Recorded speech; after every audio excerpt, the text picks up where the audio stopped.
Yes, sir, you're on. Come on. Good evening, Steve Knight with Civil Works, representing vehicles in Ashland for the 4-lot subdivision. Last meeting, we had a conversation, we came back in a couple of weeks back, talked about the cul-de-sac, we made that revision. Subsequent to that meeting, got the memorandum from Altus dated November 1st. Went through that, and I have not submitted revised plans, but I do have revised plans here this evening in a response letter to those items. And what I did was I went through Altus's review comments and called out the ones that said items and issues addressed, and came up with about 20 comments just to address. Some were new comments, some were just addressed to the old. I have 11 by 17s in the comment review letter here. Not expressing that I'm going to submit this evening, but just for review for you guys. Mr. Chair, I got 3 copies, I can share them. Okay.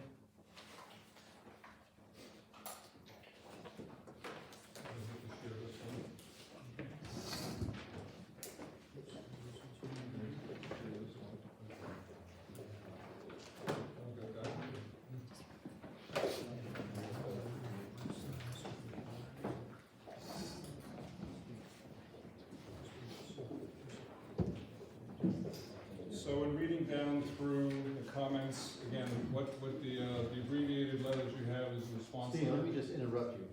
So for the board members that have your packets, the Altus memorandum is dated, Steve is gonna reference this memo, but I know you've gotten it, that I mailed to you. So I highlighted the open comments that Eric had. So you'll see like on page 2 is 3, 4, 10, and 11, and I think Steve is gonna reference each of those and then tell us how he responds to them. Sorry to interrupt. No, that's perfect, thank you. So, to that end, it is, one of the open comments was the Portsmouth Water Department, the Public Works, and one of the comments from Altus was needs to obtain clarification from City of Portsmouth that they understand the roadway will remain private as well as the service. The applicant as well as the town have had correspondence, a letter going back and forth to City of Portsmouth. Did you guys get a copy of that as well? From the town attorney? Either way. Concerning water?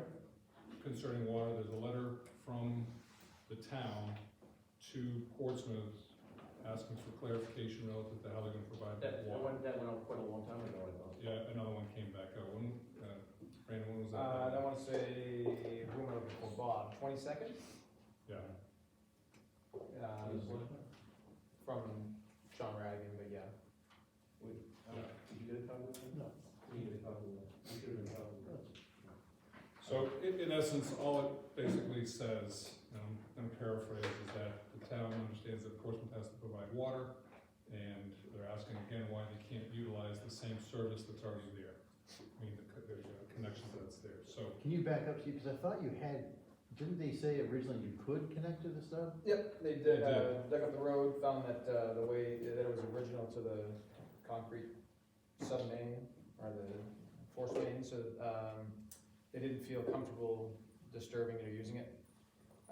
So ever since then, which I believe was the last week of, or first week of October, ever since then, they've been gathering quotes and looking at alternatives for how to, from contractors on how to get the high pressure water line from the intersection at Fox Point and Nimble Hill, Fox Point and Little Bay, to come down, what the cost estimates will be, and then further what their cost share will be, because it does support the City of Portsmouth Water District also. We waited a few weeks, heard nothing. Board of Selectmen got involved because we don't have an answer on anything about even what the cost share would be. And Radigan's letter was really concerning, a fair and equitable expectation for what our portion of the construction should be, and also that we deserve a response in a timely manner. So they've said that they have committed to giving us a response this week. But in any event, water likely, 99% will be coming from the intersection of Fox Point and Little Bay Road. And does that avoid the need for booster at each house? Yeah, that would be a high pressure line, so there's no low pressure needing boosters. trunk, it would be the downflow, otherwise you would need it. And I can give you a dollar figure that to tap into the main trunk, 8K. So if it's less than 8K, your solution is cheap. To go into that monster was 3 days and 8K. This is gonna be far in excess of $8,000. No, I'm telling you, this is 13 years ago. I know, but they can't tap into. And they won't let anyone do it anymore, so Yeah. just to give you a reference point. All right, it's- So, for clarity, the short answer is there will be water there, whether it comes off the main that's there now, which we had anticipated previously, or Portsmouth and the Achilles and Arsenal will be bringing that up the road. That has not been resolved yet, but there is water to the site.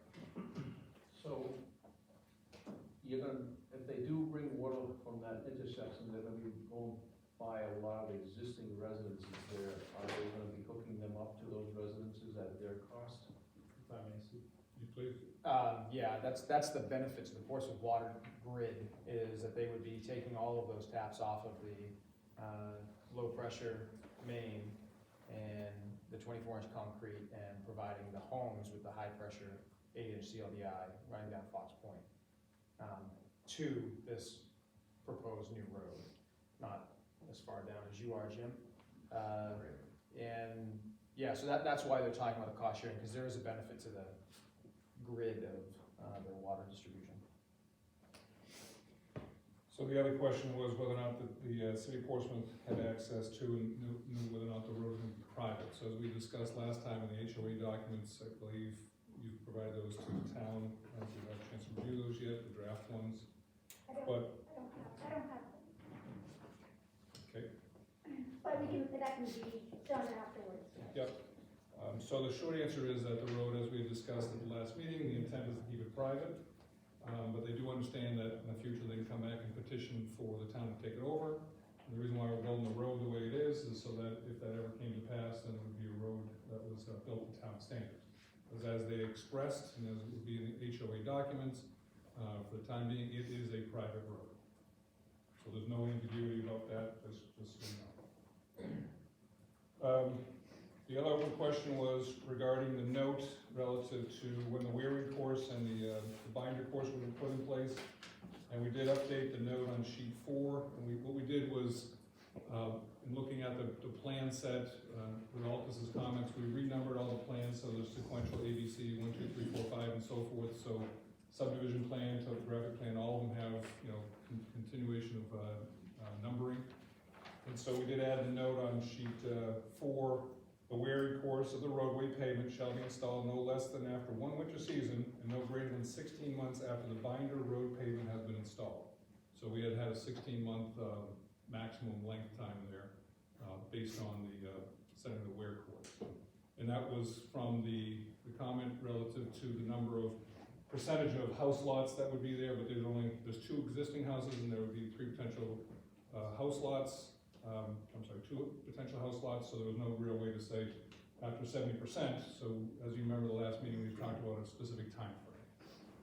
I think we talked about 1 full cycle, 1 full year. Yeah, Not just a winter. the notes were a winter, at least, it had to go at least a winter, and then 16 months from the binder course going down. So that gives you, it could give you actually 2 years from the moment you put the binder down to get the wear course on. So that's what that 16 is, it gives you a full year after that. Okay. Relative to the construction cost estimate, there's an updated cost estimate as well, added some additional things as well as the costs for trees, if the trees, as the comment had made a statement here about if you had to go get a landscape company to install these trees, what would the cost be? We updated the construction cost estimate for that as well. Added a couple of additional items, the cost of the water main, not the water main in Fox Point, just the water main on site itself, and the services and the payment therein. So the cost estimate based on that, you have in your possession. Well, you don't have it in your possession yet. You have it here as a draft. But we do have actually a construction cost estimate from a contractor to install the revised plan that you're looking at right now. And luckily, it's substantially less than the engineer's cost estimate. So The question I have is, would that would that contractor's pricing be acceptable for a bond, or would you want the EOPC, engineer's opinion of cost? Excuse me, engineering cost. For the bond? Okay. Final plans need to be stamped by the licensed professionals, absolutely no problem. Sorry, I don't know if I caught that. You said you wanted to use the engineer's estimate over the construction estimate? Yes, Is that typical, that you're involved in the bonding yes. of the estimate of the road costs? Because the next contractor that comes in, the contractor that did it may have underbid the project. And if something goes wrong, it's probably because he underbid the project, and that you need to get someone else in there who can do the project at the price that the engineer came up with. So we have, That is true, that is not a, that is the That's exact. standard operating, okay, thank you. licensed land professionals, the final recordal, so item number 19, make sure the plans meet county recording standards, self-explanatory, absolutely. Meets and bounds on the drainage easements, no problem, those go with the recorded plan as well, and those will be shown on the subdivision plan that's in your package now for a draft. Clearly state that the water line, electric, and other provisions the board may require complete before a building permit is issued. So we had talked about that, and we had put that note on sheet 4.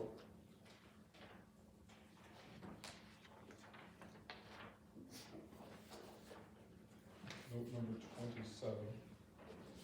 The water line, electric to lots and others shall be conducted prior to a building permit being issued. So, what we had talked about was you have existing houses that are out there now, they would still maintain their uses, but that would be relative to any new lots that are on the subdivision, so before you had the building permit for those, they would have to have the utilities to the lots, which is what you guys asked for. Steve, just in case we all drop dead tomorrow, I think that note should be amended to say lots 2, 3, and 4. Just so there's no question about. Well, lot 2 is Joe's house, so maybe lot 3 and 4? No, lot 2, lot 2 is Joe, I'm sorry. it's Joe's Sorry. house. Yeah, lots 3 and 4, I'm sorry. Okay, no I keep problem. forgetting that you dropped a lot. That's what Eric, you, I agree. yeah, I just don't want any confusion as, when That's Scott comes in to get a building Not a permit. problem. Okay, That makes all sense in the world. yeah. Can I ask a question about this, because I'm concerned about if you sell a lot, after we approve the subdivision, and you sell a lot, and then the developer decides not to finish it, or the contractor, something goes wrong, that basically kills the project. It happened, back in the 1980s, it happened once. The landowner, the new person that buys the land is expecting to be able to have a road that's gonna be completed. I just wanna make sure that, I think that's what the bond is for, to make sure that the lot is done. But I wanna make sure that someone isn't stuck there for years holding land while the, insurance companies try to settle issues. Should it be no sale will be done until the road is substantially complete? I'm talking about, or how do we deal with this? Because I'm just afraid that someone's gonna buy a lot and then be stuck without having the. That issue has not, it hasn't reared its ugly head since the 80s because of the bond. That was the last time it happened. I worked all over the state, there was defunct subdivisions, all through the state in the 80s. But because of the requirement to bond, it's not gonna happen, unless something disastrous happens that none of us anticipated.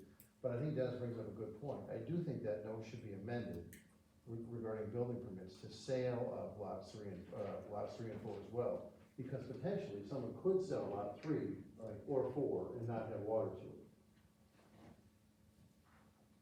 I wanna have a discussion on this. I just wanna make sure everyone understands what's going on and that nobody gets hurt. Does that make sense? Karen, Oh, yeah. yes. So just change that note, Steve. So the sale of lots 3 and 4, The sale of lots 3 and 4 and/or building permits to the sale and/or issuance of building permits to lots 3 and 4 until a water main approved by the, approved and Whatever, tested by until there's water and services to the site. Yeah, Okay, so you can't sell 3 and 4 unless there's water and utilities to those lots. you can't sell them or build on them, yep, I think that's fair. I mean, it's gonna happen. You understand what we're saying? You understand what's going on? I just wanna make sure that no one, not trying to be over restrictive, I just wanna make sure that nobody gets caught up in that. No, respectfully, can I just ask, and just devil's advocate, I don't think it matters either way, but, what is to relinquish control of lots 3 and 4 and whether they can be sold or liquidated to the planning board because there's no water there? That's still real property, that's still real estate that is an asset that should be Well, able. because the approval is contingent upon you having water there, so without water, they shouldn't really be sold. And again, They shouldn't be subdivided? I'm fine with them subdivided, but selling them off, I mean, what's to, I mean, conceivably, I suppose, we could get this whole subdivision approved, the road's built, but for some reason, the city of Portsmouth drags their feet, and in 3 years, we still don't have water there, and now you wanna sell the lots, someone buys a lot, how are they gonna build on it without water? That's the, that's, I think, An the unsuspecting, safety. an unsuspecting buyer could possibly buy that and then find himself in the middle of the situation. I just wanted to make sure we don't get into a situation that someone gets burned, including you, including your own properties. Is that problem, I mean, is there a problem, I thought, it seems No, reasonable, but if there's an issue. No, it seems No, reasonable. if there's something I'm missing though, just My question's purely just, why? why should we add that to a recorded plan if, Because if it weren't there, someone could buy that lot. Yeah. And then stroll into the town to get a building permit, like, geez, I can't get a building permit because there's no water there. So now we're creating an unbuildable lot. I know it's not gonna happen. all right, we can move on. I was gonna ask that would be a condition of approval for, if we go with that tonight. That's reasonable, I think it's reasonable. I think Joe has. Paul, I had a question then. What about gifting? Because what we How about- intended was gifting I was that gonna say- property to our kids. Let's say transfer. I was gonna say transfer or sale is actually what I had written down. And does that not work? Our whole purpose right now is to split this up while we're still Yep. above ground. Stay here for a long time. Well, we better have water Yeah. before that But, happens. I mean, if we wanna give a piece of land, but they're not gonna do anything with it, can't we do that? I mean, we could be The dead subdivision before. is the issue, we can't create a subdivision that's landlocked. You can't create a subdivision with an unbuildable lot. I mean, if it was land that was existing, then that's different, but the subdivision is creating buildable lots, because the planning board should not generally be in the business of approving subdivided lots that can't be built upon. In fact, we can't do that. I think that the RSA say we can't create, land bound or, You can, but it's usually part of like an open space oh, yes, development. yes. You can do that, as far as the buildable lot. What about in the case where there is no water available? You can't subdivide lots when, say, people need to figure it out or get wells or? Then you would put a well, you would have the requirement that there's ability to put a well in there, just like septic. Like, we wouldn't be able to approve a lot if you can't get A septic 4K, approval. gotcha. I think, I wanna try to clarify this in my own head for the future. Because this is not one or two, or this is considered a subdivision versus a private property and a lot line adjustment, where you could have the sale of property without a stub of water or whatever. If I'm hearing what I'm hearing correctly, the moment you call it a subdivision, your gist, Paul and Joe, is you want to give to your family. I think what I'm hearing is because it's a subdivision, having to be built to road standards, you're keeping it private, it will eventually, it may or may not be eventually be turned over to the town. The subdivision regs require the stuff be at the line level of the property in order to quote, qualify as a complete subdivision. Am I getting it correctly? Basically, Yeah. Okay, I think that's what they're going for, so I think the That's only. fine, Here that's we fine. swear. We're good with that, because if there's ever a need, if we have the subdivision and they wanna gift it to someone, they can do a lot line adjustment, whatever they need to do later. So right now, we're looking at 4-lot subdivision, we understand 3 and 4 can't be sold out unless there is water and utilities to the lot. I think that's fine, that's a Yeah, reasonable idea. I think it's a moot point anyways, because Yeah, we're proceeding with water, but just to Um, remind them. So again, same thing about, I'm sorry, note number 24, 25 signature block on the recorded plans, yes, those are done, we'll put those on the plans, if we don't have them, we do. Subdivision note 18 should be updated based on when the wearing course is installed, that's a repeat from the one previously, we talked about that, you're 16 months after the, binder is in. Binder goes through a winter, and then you get 16 months at max to put your wear course on, so that'll give you definitely the year that we talked about. Updated note on sheet 7 with all the utility providers, we've done that as well, that is on the recordable plan, I'm sorry, site utility plan. Can I stop for 1 second? You're jumping all over the place, but you gotta give us a chance to get there. I'm still on page 5 or 4, and you're on 7. So, just give us a second. Yeah, sorry, I pulled those up, sorry. No, it's okay, it's just so I can Yeah, go ahead, sorry. see what you're talking about, and there is no page 7. Mine's a bullet. She did that one. 7. Yeah, that was bullet 27, point 27, Jim. Thank you. Yeah, so in my letter, it references Thank you. Eric's number, so number 27, I'll be clearer on that, sorry, Jim. Thank you, appreciate that. So that was on the notes sheet, note number 26 was the one I identified for paving. Note number 27 is the utility note, updating the utility providers. New comment was, note 14 indicates that the work hours will be 7 days a week. The board should decide if Sunday work hours are appropriate. That's up to you guys.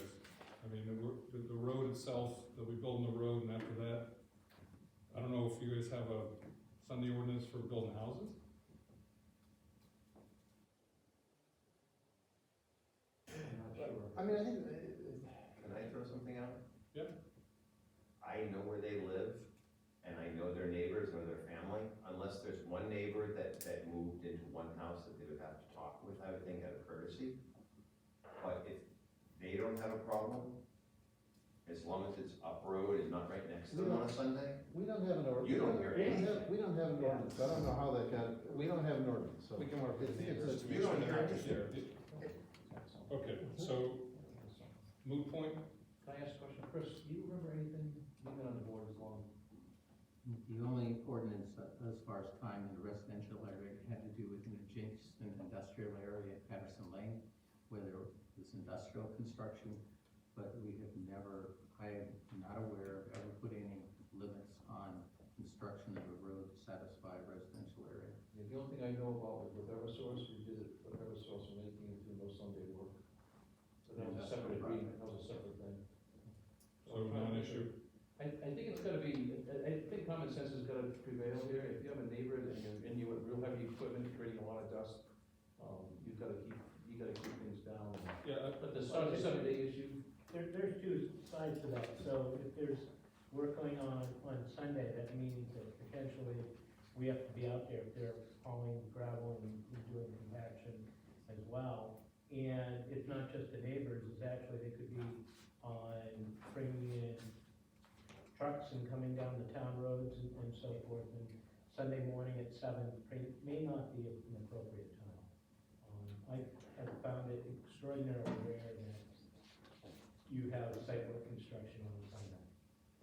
I think you should try to keep it to 6 days a week, to be very honest with you. honest to God, you can say Monday through Friday, whatever it is, it doesn't really matter, because short answer is, most contractors are working 5 days a week anyways, sometimes on Saturdays. But It's a selectmen's issue, it's enforcement. I don't care, you guys want to have no Sundays, just make it a I think condition, that's- we don't care. 6 days a week.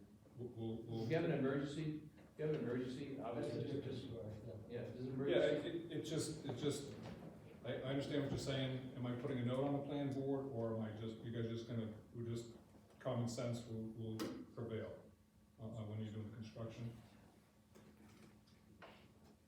Well, let's see if you can have the engineering support that you need to have inspectors, if that's required. Then if, if they can't show up on a Sunday and So they're it making needs to work, be, then it doesn't let's work. put it needs to be coordinated with the town. Yeah. How's that? It always is, so, And neighbors. so, there's no note to do, that's just, we're good with that, then. I would just say coordinate with town. for the 7th day. Is that okay?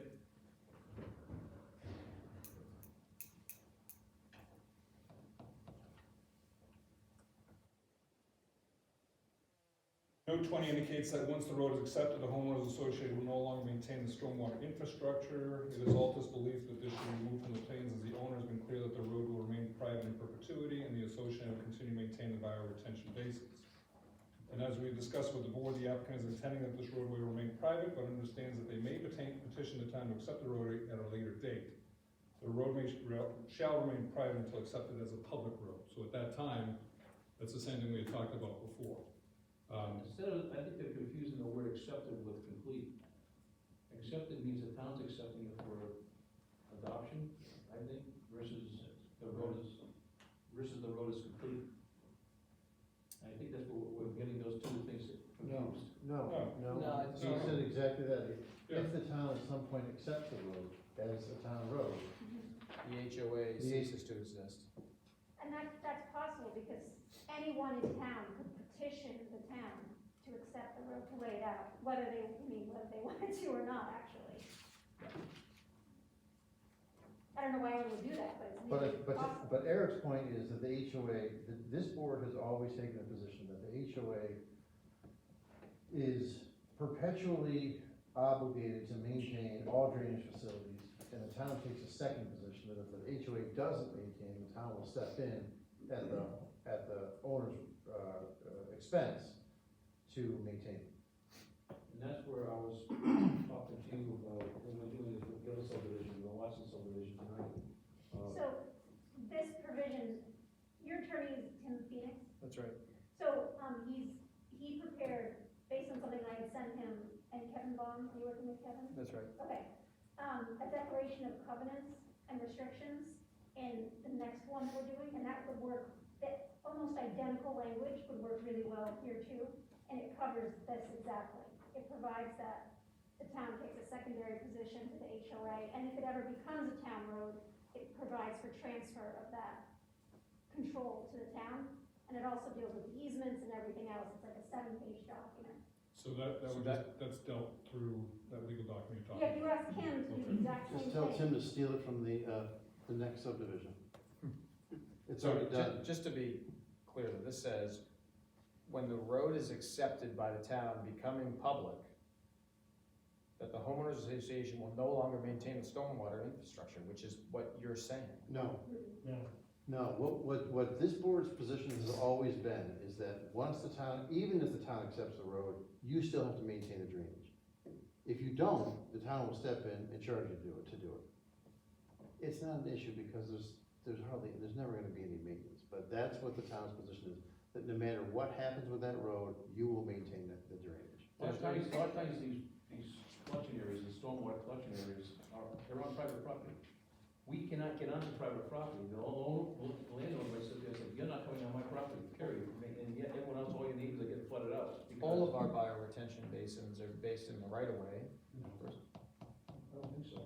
No, but we have easements around, but I guess, so short answer is, note B, we just talked about, note 20 indicates the road, once the road is accepted, what verbiage? Ask Kevin Baum or Tim. Okay. They've got the language for, just tell them it's the So- same language as the Watson subdivision. Okay. That, basically, We don't have to deal with it right now, we understand we need to do it. right, the HOA will be perpetually responsible for the maintenance of the bioretention pond, of the drainage facility. Okay, so whatever Yeah. wording that, Yeah. that town attorney. Tell them to steal it from the other Okay. applicant. Note number 36. Regarding the fire hydrant, we have reached out to the Newington Fire Department, and they have issued an email indicating that the location is shown on the drawings, they find perfectly acceptable, which we would provide you guys a copy with that email as well. So, they're fine with it. It does indicate here both Portsmouth Water and Newington Fire. I'm not sure, why do we have to have Portsmouth approve that too?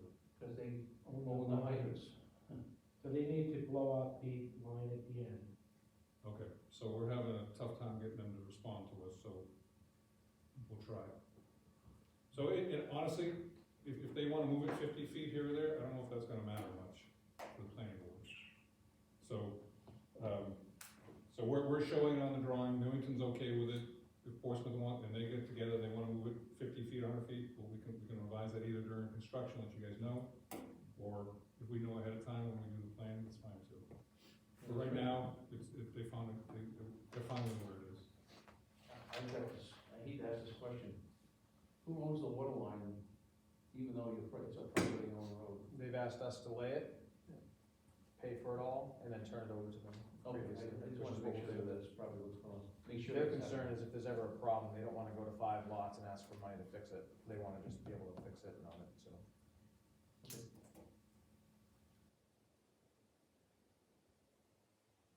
Good version of why they wanna control it. Yeah. Again, I don't think that's a showstopper, but wherever they want, we can put it wherever they need to. Speed sign and no outlet sign, we do have the stop sign and the no outlet sign on the drawing. Do you guys want a speed sign on that road as well? I mean, it's stubbing the road and it dead ends at Fox Point. I don't see any, I don't know what anyone else is thinking. I don't think we plan to have, the selectmen plan to select the speed lower than 30 miles on everything else. Everything in the town is 30 or 25.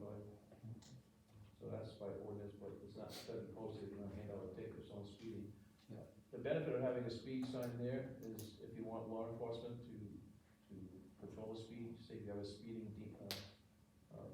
demon in your neighborhood, and you wanna stop it. He still thinks he's driving his Plymouth with the one light on top. Was it Plymouth, wasn't it? So, Good old days. I don't think they need it, but it's gonna be hard for law enforcement to do anything to support you. But it's gonna be a private road, they won't be there, but if you're a tenant road, you might be asked to open up, but. Not an issue for us. I don't see any for it. okay, so the stop sign and the no Does outlet everyone sign. else agree with that? Should there be a stop? No, it needs to be a stop sign. No, there's gonna be a stop sign and We're gonna stop. a no outlet sign, but no speed limit sign. No stop bars. There'll be a stop, is it gonna be entrance right on Fox Point? As you exit the subdivision, it'll be on the right-hand side. Okay. I was gonna put it at the far end of the cul-de-sac. I was like, that's why I was like, In the middle of the planning on putting these, if there's one, yeah, okay. I thought you said stop signs, and then I was kinda like, maybe I didn't get the loop right. The end of every driveway. So note number 41 was the required bottom area for the bioretention areas. The plans and the drainage analysis, those are both updated so they're consistent.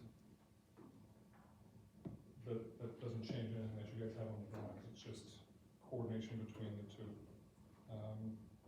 North American Green, it's a erosion control blanket that we use as a standard note on our drawings. In this case, we have nothing less than a 41 side slope, so you typically don't need to have those on there. We do leave them on the drawing so that there's a concern, an issue during construction, and the contractor knows what we want to have installed. So in this case, we haven't identified any particular place to use that, but we do use that as a placeholder so that it is available to know what they're going to install and how to install it if necessary. That's why we left it on there. Does anyone have issue with that? 47 is additional detail required. This is regarding the tree planting detail. Design needs to provide information on how the transplanted trees will be installed. So, as Joe had indicated, he's transplanted a number of trees on this property before, and he kind of gave you guys the idea of how he was planning on doing that. I have talked to 2 landscape architects and a landscape installer, and they've all given me pretty much the same idea as well. You dig it up with enough root ball, you put it into a prepared hole, and that's what you do. There wasn't any real particular specification that they would give me or could provide me for providing us a transplanted tree. But what they did describe was what Joe had indicated he was going to do, which is using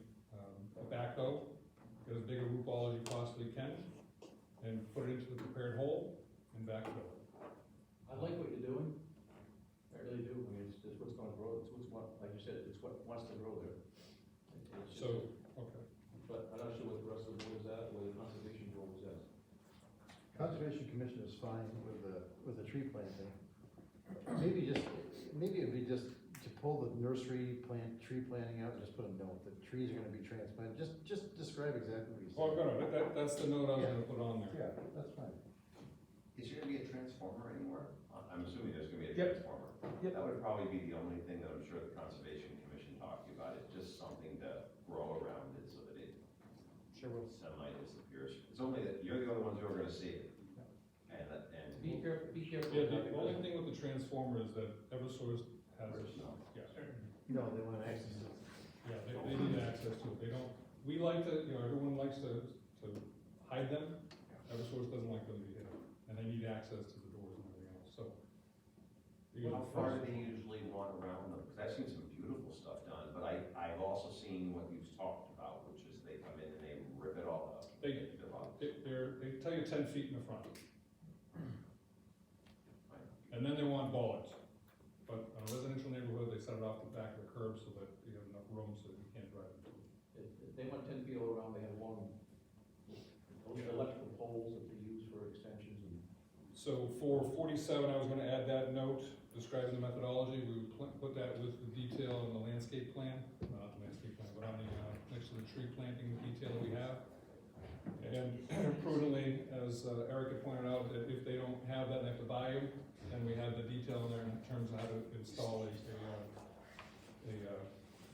nursery plant as well, a tree as well. So if you guys look at note number 47, the applicant described that in terms of how he plans on doing it.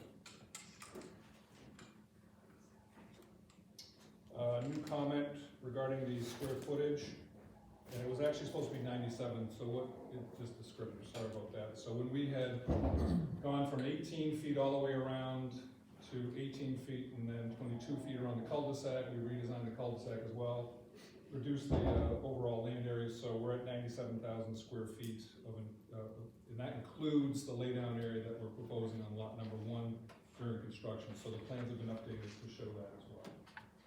Can I ask you a question about that? That's really close to the 100,000 that triggers it. Who's responsible if, the DES, the state enforces that, right? Yeah. Who's responsible for the fines if you go beyond, it's very easy to go 3,000 feet. Yeah, so DES does that, but what typically, most projects that we're involved with, whenever we do this, as they work their way through, you reclaim it, so as you reclaim it, you vary it, so that's if they come in and blow the whole place apart at one time. Who's gonna be responsible for this calculation? Are you responsible for it, or is the owner gonna be responsible for it? If we're involved, we monitor the work that's going on. Yeah, who's responsible for paying the fines? Is the owner gonna be responsible for paying the fines, or are you as the engineer gonna be paying? The DES is never gonna go out there, DES is gonna look at these, actually, they're not gonna look at these plans, there's no permits required. The likelihood of anybody from DES ever going, I mean, they have to go out there and field measure everything. Okay, I just wanted to know, I didn't know. Yeah, so- It's not gonna happen. DES has an enforcement arm as well, they go Oh, out I and do know. these things. I think over 30 years, I think there's maybe 2 sites I've ever been on that DES has ever visited. So in this case, this is a very benign subdivision, I don't see this as being a problem. So what we'll show here is the maximum amount, but as they usually go through, that they reclaim as they go Well, through. I was bringing that up, I wanna make sure if the applicant No, they're aware of it. is on the hook for it, Yeah. that he's aware of it. But are they on the hook? But that's what I'm asking, who's on the hook? So usually what happens is DES comes down and says you've exceeded your square footage, you have to reclaim the areas, and the contractor turns around, he reclaims the area, get back within in the permit. That's usually what happens. See, I thought it was the entire project, I didn't think it was like, well, I'm gonna reclaim it, like, no, I didn't realize they would do that. Yeah, they do. You can do that too. So it's usually, they come down, they say, oh, you got an issue, please take care of it, you take care of it, they come back and visit and you're done. Okay, 'cause Only when it's really egregious and they just ignore everything, that's when I've never seen anyone get fined. I just want to ask one question, because I've listened to the conversation, yet there has never been an answer. Who pays the bill if it's fine? The owner, the applicant would pay the bill, whether it's the contractor not paying attention, it would be between him and his contractor. Okay, so even though you're the engineer doing it and monitoring it, you're letting the homeowner know that in the worst case scenario, in me, they're responsible so that they can make sure they're monitoring you and the builder. That they They're not, they don't even monitor me. So the way they work, so you guys have hired third party to do construction. If they hired, I'm working for them as well, doing exactly the same thing that Eric would be doing for the town, making sure that the conditions of the permit aren't being exceeded. If the issue comes up, it's always the contractor's responsibility. So they're not doing the work, they've hired someone to do the work, I'm not doing the work, I'm monitoring it. If he does more than he's supposed to, then he's on the hook to fix it. Thank you very much. So I think it continues down a different road potentially. Most likely, essentially there was contractor means and methods or contractor construction change, and the activities exceed 100,000 square feet. So what they'll probably ask you to do is file an after the fact AOT permit and ask you to stop work and stabilize until that permit's in hand. I mean, I've seen that happen on numerous occasions. So it's not gonna be a fine situation, but they're gonna be asking for an after the fact EDS permit. So what they're going down the road is they've documented that they have 97,000 square feet. They have 3,000 square feet to play with if they follow the means and methods there. If their lay down areas and so forth expand, then it's incumbent on them to get an AOT permit. And they might have to stop construction until that's in the end. All right, I just wanna make sure. Appreciate it. Move on. Let's see, drainage analysis, note number 48. No, sorry, we don't care about that, thank you very much. 49, increased runoff will have an adverse impact on the stability of the channel between lots 1 and 2. What that is, the area that's draining off the site there is actually, when you do the drainage analysis, it's shown as a overland flow, eventually, it's the way the methodology works. You will not have much water coming through there anyways, it's already stable as it is, very little amount of any of the sites going in. So based on what we've done, I don't really have any real issues with what the design is. We're gonna have issues with any erosion on the side slopes that are out there anyways. So that's part A. Part B, it's a little bit more technical relative to the runoff onto the Stewart family property. Again,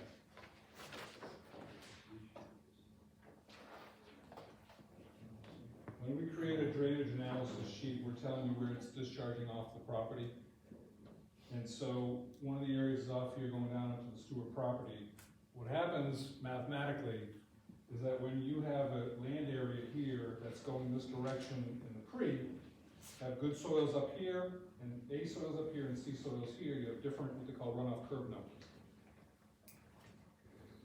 When you take the A soils out of that group and send it somewhere else, now your C soils are predominant, and what ends up happening is your C value goes up, and you automatically have an increase in runoff, even though you have no development in that watershed. So what we had done was to identify that is to do a pre and post condition where that E area was being identified, and that's why the analysis is the way it is. Again, from a mathematical standpoint, we try to make sure that the pre and post makes sense, and because we're taking soils out of land area and putting a cul-de-sac here, it changes the mathematics of it. It doesn't change the ultimate configuration of the design or otherwise. Good thing is, Stewart's are irrelevant. So, and the numbers we're looking at here are less than 1 CFS. I don't care who tells you this otherwise, but anything less than 1 CFS is essentially 0, but the mathematics and the software allows us to go down to 0.00 whatever. It doesn't really matter. But the short answer is, if there's any flow coming this direction, the Stewarts are here, and I think, Joe, that's your sister? Yes. So, if necessary. He's already spoken to her about it. Yeah, I spoke with Tinka, and she sends regards, incidentally, and is grateful for your concern about the drainage issue there. We talked at length about, she knows exactly where the cul-de-sac's coming down, where the road's coming down. She's very familiar with that whole land there because she planted a lot of the bushes that's there. They've got, there's a good, I can't talk about the mathematics of it, the soils A, B, and C, but I can tell you that the drainage coming down goes off to the right towards Lampson's and down through the woods, and there's a small brook, and it empties into a bigger brook that comes down Little Bay Road. And whatever nature throws at it, that thing handles just fine. She has no issues with water at her house or in her backyard at all. It's pretty dry there because there's a high spot. So she's not concerned about it, and she has also said that she understands that if there ever was an issue, that we would have to take care of it. So, that being my sister, we would. Right, so just for general sense, the reason why we did what we did was to be able to show that, and the fact that there's no development going on in this area doesn't change the pre and post conditions, so we modified our analysis to be able to show that so it would be clear. That's my answer to number 49.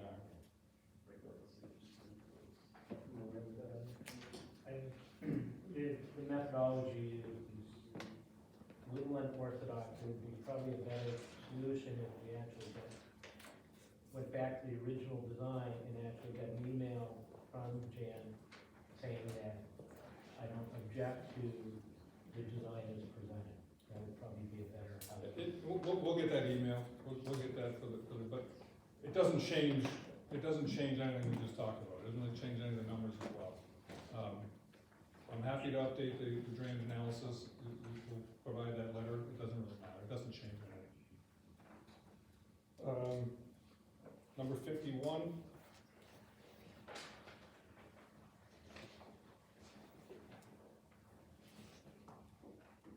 Just correlating the drainage and the plans, the drainage analysis, and so they would be consistent with what was shown on the drawings. And that's the E in Broken Sea. Whether or not, doesn't really matter. Short answer is, I think Eric will agree that the methodology, although might be a little unorthodox, does still provide the same information. If we go back to the other one, get the belt and suspenders, where we get the abugger to give us the letter that says, you know, the increase, if there's any increase, we wouldn't have an issue with that. We're happy to do that. So it's exceedingly minimal.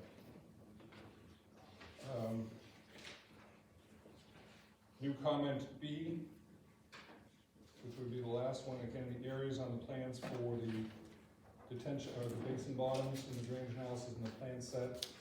We've gone through and coordinated all those, so they're all coordinated correctly with each one of the square footages, the volumes, the analysis, and the plans themselves. So everything is consistent all the way through. So from a general, Steve, you skipped over A. oh, that's the one I was just talking about here. I thought you said you were just commenting on B, the bioretention areas. No, A was the one I just talked about for the drainage. Okay, good. It's Greek to me anyway, so that's cool. The only question I have then on B is really to Eric, because this is Greek to me. Are you happy with it? Because there's no comment from you on it, because you're responding Well, to B yours. was a brand new comment, and what we've seen is a discrepancy between the areas of the plan, the areas of the model, and the scale. And so we need to see, look at the final data, make sure that it's been corrected. That's it. Any questions from any board members? Anyone from the general public and audience? This is a public hearing, it's for you, as much as it is for us. You know, if you're next, you're not gonna say anything, are you? It'll be your turn then. Any discussion among board members? Or anybody here? One thing I wanna make sure we get the easement thing taken care of, if the town does go on to, has to go in and do repairs on the, that's only if the town transfers, that's only if you transfer it to the town. Well, I think we would make it a condition of approval that I would add when they're ready, that it would be subject to town council approval or planning board approval of a declaration. And that would account for if the town takes it, but it also gives the town a second. Right now, if we need to go in for some reason at the edge, where it meets the public road, do something with drainage, it just kind of gives us a second. There is something there, I mean, that. But it's almost identical to what Tim has already drafted. It'll take him 5 minutes, but that would be a condition. It of still approval. costs $500. I'm sure. Like maybe 5 minutes. You used to have any cheaper. Tell Yeah, him she's I kidding. said that we already did the work. All right. It'll be $495. Okay, So that's no issue, we can have that. So, now's the time to speak up, and I'm about to close the meeting unless somebody has something to say. You have anything else to say? Nope, appreciate everybody's diligence and time working on the project and trying to get the best, product. Thank you. So, there being nothing else going to be said, I'll close the meeting. The public hearing. The public hearing, excuse me. Thank you. That'd be tragic, closing the meeting. Let's close the meeting. Close the public. That'd be a record for us getting out of here before 8 o'clock. Well, we can still do that. No, it's not 8:40. So, if there's any discussion among board members, John has given you the notice of the citizen condition rule that he suggested. There's several other items I think we need to add to that list, which was one we were just talking about. Yeah, I'll add at the end. Yeah, so that'd be a letter from, well, there would be two things. One would be a letter from James Stewart concerning the water drainage, that she has resubmitted to the board. We need to establish what the bond's gonna be for the road, construction and maintenance, That's it, and that's it. landscaping. That's been, I don't think that's covered in the condition of the John. Yep. It is? Number 9. Okay. Can I go through these real quickly and suggest some amendments? Yeah. Number 2, it says obtain all state permits. I don't know, what is there there? It's, state subdivision, I believe they've. They already We have already it. have it. We have state subdivision already. So, I think number 2 can probably go away. Well, we have to keep it there just in case. Okay, so let's- Just in case an alteration of terrain issue does come up. So we'll just amend it to Hang say, on. obtain all state permits and add approval numbers to the Port of Rhode Island. Is that fair? Except for the fact you can't say AOT, I because didn't there say is that. no AOT. I didn't say that. I just said obtain all state permits and add approval numbers to the recordable plan. Done. Done. Okay, so number 2 is amended that, I'm suggesting amending it that way. Going down to number 9, The state, I mean, just so you know, state subdivision approval is on I know, the sheet. yep, but Dennis, leave it on there, and it's not a good idea. Number 9, I would amend this, condition to say 100% of the site improvement cost, 100% of the site improvement costs.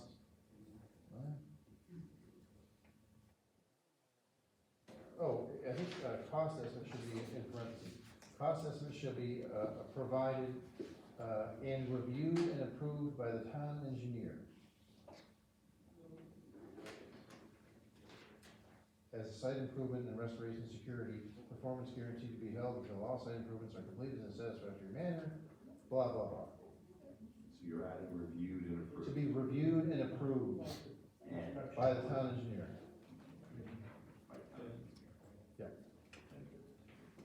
I'm deleting number 16 because it's John, can we go redundant. back to number 9 first? I'm sorry, yep. Number 9, you have,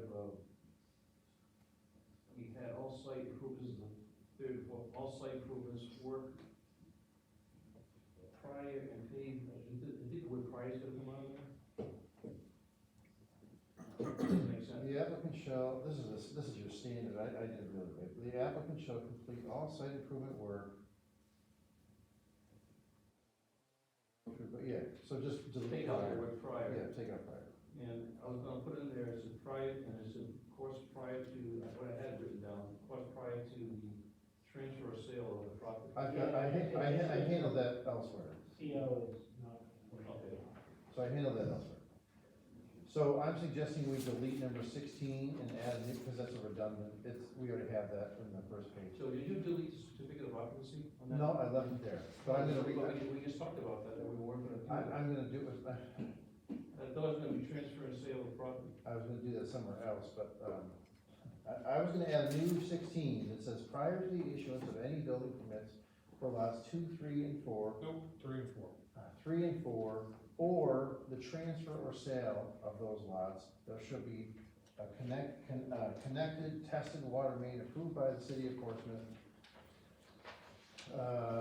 and all other utilities by the applicable, provider. I'm sorry, John, could you repeat that for me? Yeah. Lots 3 or 4 shall prior not to be. issue of, that's what, how you started it. I can read what you said, prior to. I know, but I think I'm changing my mind. Okay.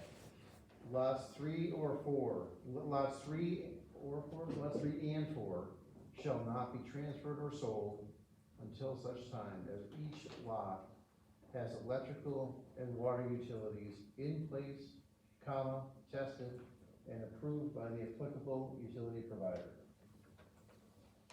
Do you wanna say water line stub? No. The water line that covers it? By appropriate Utility. utility. John, does that cover? I think it does, but I mean, No, no, you say it covers it, then we're good. I do think on 9, we need to fix the certificate. I see what you're saying, John, but I think, Yeah, number so 9. what are you gonna do? but you had language, Dennis. Yeah, I have a number 9, John, I'm not sure what you changed it to, but I'm reading the third line, said improvements are completed in a satisfactory manner, the applicant shall complete all site improvement work, cross out prior, all site improvement work, and pave the road through the binder course prior to the transfer or sale of the property. Was that simple? Lots. Yes. Sales, prior to the sale of property, or property or lots. Or lots 3 and 4. Lots 3 and 4. Dennis, on the second line, right after security, what John threw in there was review and approved by town engineer. That was the only addition, that was. Yeah, I'm okay with that. Okay, cool.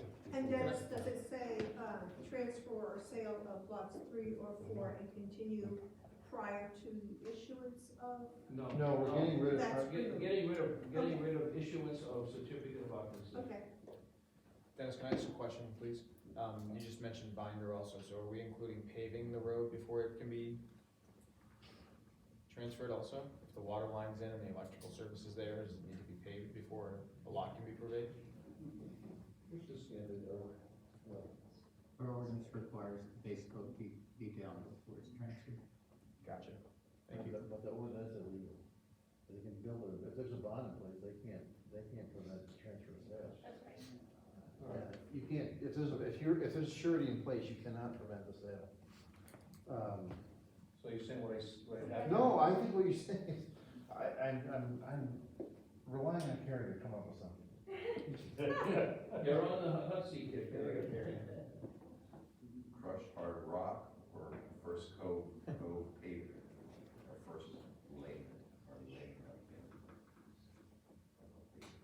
Once again, it's not a big deal, it's just for clarity. Why don't we just get rid of everything in the back end of this thing? Yeah. And just say, and all we really care about is that Eric is gonna review and approve the cost estimate, period. And then we'll deal, we already dealt with the other stuff down Can't we below. just end it, the applicant shall complete all site improvement work and pave the road through the binder course period, because you've already dealt with 3 and 4 and 16 now. I am sorry, what number are you on? Okay, you jumped down to 9. We're not revising it yet. Oh, you're we're still just at 9. talking about it. Okay, We're back on that. go back on 9. Because 9 is really dealing with the bond, it's not, I mean, it's not, that's what it's about, so we're just saying that. So why don't we just end the sentence in manner? Why don't we just say, until all site improvements are held in a satisfactory manner, Correct, there you go, period.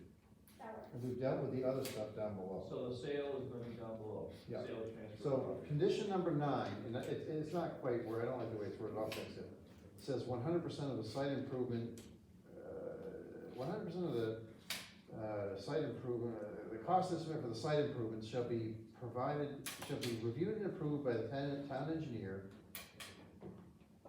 as a site improvement and restoration security. A performance guarantee to be held until all site improvements are completed in a satisfactory manner, period. So basically, I'll reword that because it's not good. But, Can I just ask a question? In some communities, and we haven't dealt with it here necessarily, is that, let's say they get to a point where they put the water lines in, electrics in, the, crushed gravel and crushed gravel's in, the stormwater's in, but it's not paved. Do you allow a bond reduction along the way so that they can take it down a certain percentage? I would not expect every week that you're asking for a check from your contractor's asking for a check, the money's coming out of there, but you know, one bond reduction or two bond reductions along the way is not unreasonable. This, We've had people ask. yeah, this doesn't, I mean, that's really, I think that's between them and the board of selectmen, or, you know, who's ever overseeing the bond, I mean, that's not the, but And it bond may be reduction, I think there's nothing wrong with a bond reduction. Right. Yeah. Well, yeah, once the work is inspected, and, you know, And it'll be with the But bond. the way it's worded here, it sounds like it's in full through that process. no, okay, well, I'll word something, so provide for bond reduction. But John, how do we do something, we're making conditions of approval tonight, and how can we sit there and have you write that later? I wanna make sure we get something that's gonna be a little bit more concrete, because otherwise this board's gonna be can we take a motion on something? And would it be, this would be a legal question, would it be appropriate just to say that that gets worked with the selectmen, who have the control over the bonding, that they can give back? In other words, it's a 2-year bond or X number of year bond, and then based on petition from the applicant to the board of selectmen, Not exactly, because this board is gonna put, is the bonder. well, you're gonna put the terms of what the bond's gonna look like, even though they're the ones that are gonna be party. But you're the one, I mean, let me see if I can just find some, let's continue, let me see if I can find some good language that we can just put there, John. Okay, Why don't we just take 5 minutes, trying to. well, Carrie's working on it right now, so let me just go through the rest of The the others. Okay, we're coming back to number 9. Number, have I done everything? You went to 16, we eliminated that. I eliminated 16, and we've already dealt with that. It's gonna say that lot 3 or 4 shall not be transferred or sold until such time as each lot has electrical and water utilities in place, tested, and approved by the applicable utility provider.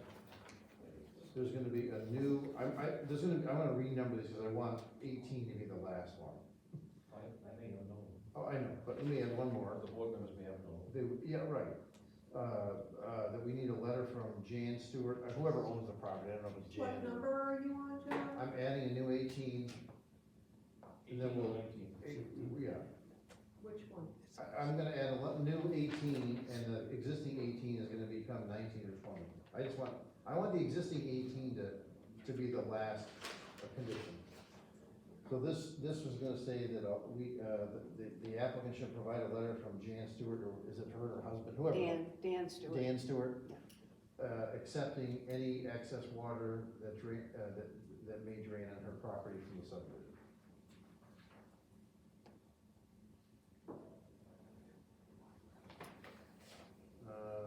Letter, or can she email it out to you? Email's fine. I don't, documentation, how's that? Well, let's get a signed letter, get something that's signed, but an email, I gotta have something, because anyone can write an email. She can sit there, I didn't do it. Okay, a sign of it.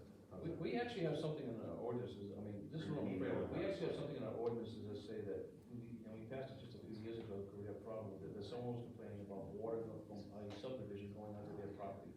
So we said that the water has to be maintained and collected within their own subdivision. So I'm having a hard time with, I don't think it's gonna happen, number one, I feel very good about that. But I think that there should be No some. problem, so if it's an email signed by the owner, we'll submit that. Yeah, that'd be great. We're good. Yes. We're good.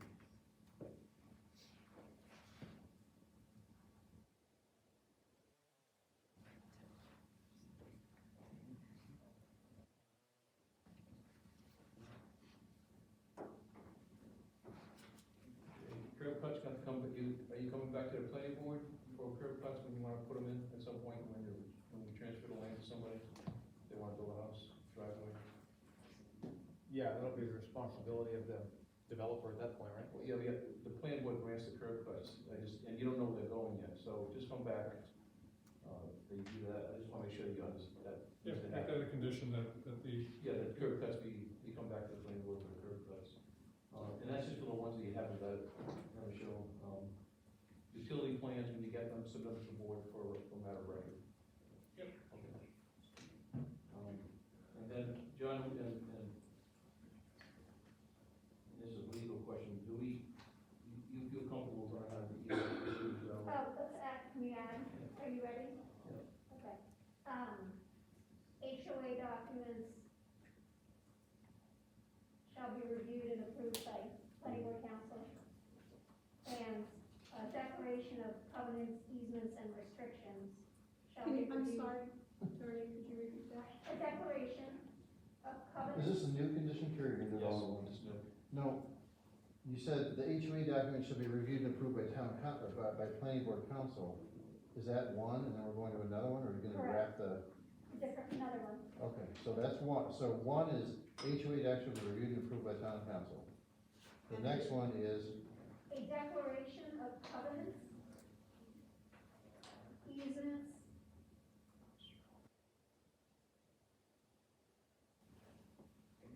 and or restrictions shall be reviewed and approved by planning board council.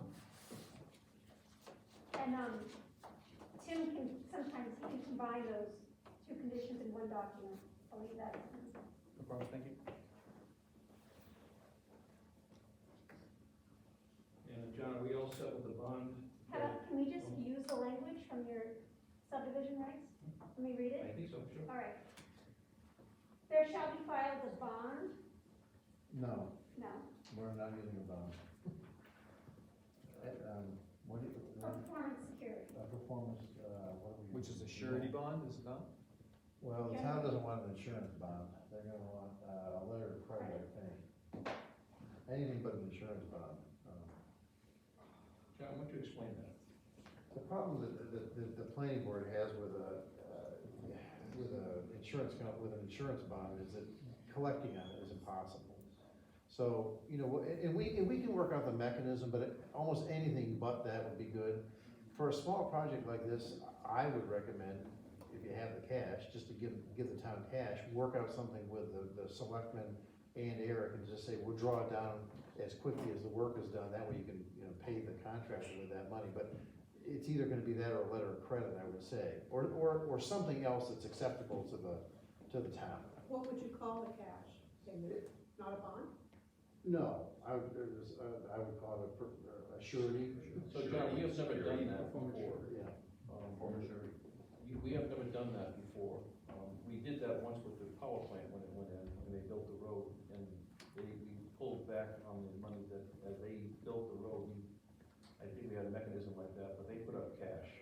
So why don't we just say surety acceptable to the town? Is that? Yeah, but we have to make that decision right Mhm. here. You do. That's us.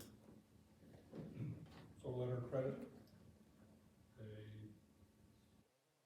They have the right to build it too, without any surety. You can do that.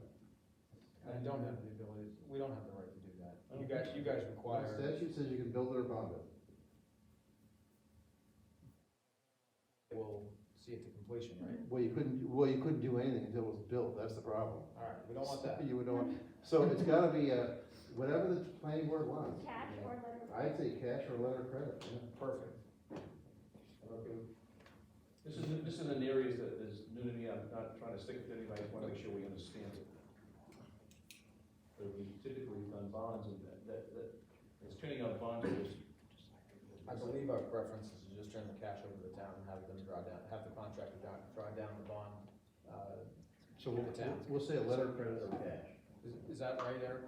Yeah, so what typically happens is, let's say we wanna draw down the bond, Steve normally will take his bond estimate that he's prepared, that we've reviewed, and will say, clearing and grubbing 100%, and then that goes, and you just do a bond reduction that way, we review it and make recommendation to the town. Cool, thank you. So the language. it's a formal bond reduction request. The name for that. There's,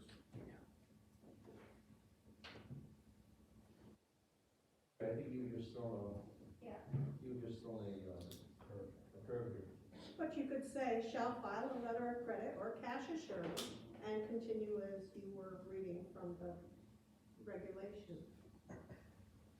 Would you add to that what Eric is saying, to be returned upon, percentages to be returned upon, portions to be returned upon, completion? This is just hard to do on the fly. I wouldn't I don't think it needs to be on the deal with fly. drawdowns mean, Yeah, it- leave that out. yeah, Yeah, take leave that it out, out. but that's standard, we do that all the time, it's just. Okay, how about this? 100% of the site improvement cost estimate. Are you okay so far? What, no, no. That's what it says. I know, but it doesn't make sense, 100% of the site improvement cost estimate. 100% of the cost estimate for the site improvements.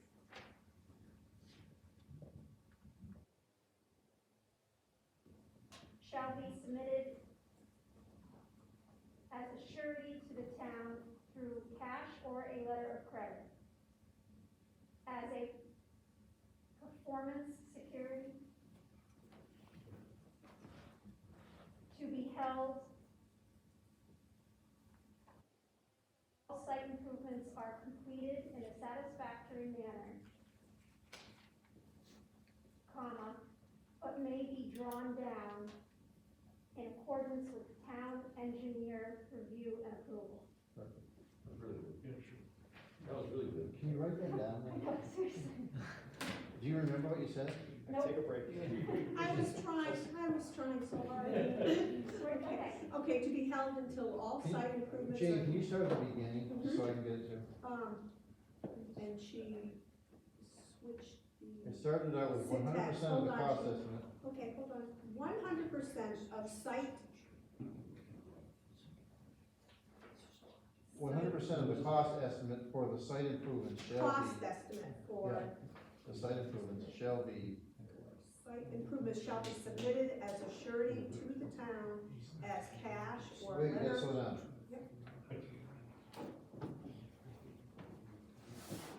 Yeah, surety to the town, As cash or a letter of credit. Yeah. As a performance security. To be held until all site improvements are completed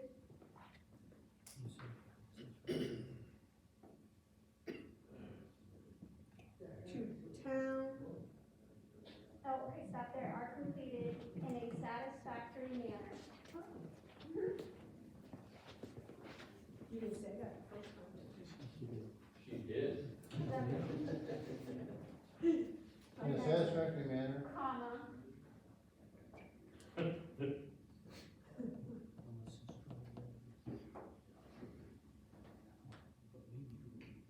thank you, but may be drawn down upon review and approval of the town, planning board engineer, That's what I. that's Town what I engineer, you said that. town engineer. okay. So I think I can read it back. 100% of the cost estimate for the site improvements shall be submitted as a surety to the town as cash or a letter of credit as a performance security to be held until all site improvements are completed in a satisfactory manner, but may be drawn down upon review and approval of the town engineer. And planner. That's you. Makes it easy. It's just No, to make that's sure you fine. stay in the loop. You're Yeah. not going directly to him and we don't know what's going on. All right. Normally what it is the bond's not working, we're in the process of changing that whole ordinance, the whole regulations that we have, we're presently working on, we were working on it last month. So I'm just trying to improve the process. So. This is under number 9. That's the new number 9. So going down the list one more time before the planning board weighs in. Number 2 is gonna be amended by deleting the words such as NH alteration of terrain and others if needed. And it will read, obtain all state permits and add approval numbers to the recordable Mylars. The next change will be number 9, which will say 100% of the cost estimate for the site improvements shall be submitted as a surety to the town as cash or a letter of credit as a performance security to be held until all site improvements are completed in a satisfactory manner, but may be drawn down upon review and approval of the town engineer and planner. Number, these might be renumbered, but, Do you need 16? what? Are you on delete 16?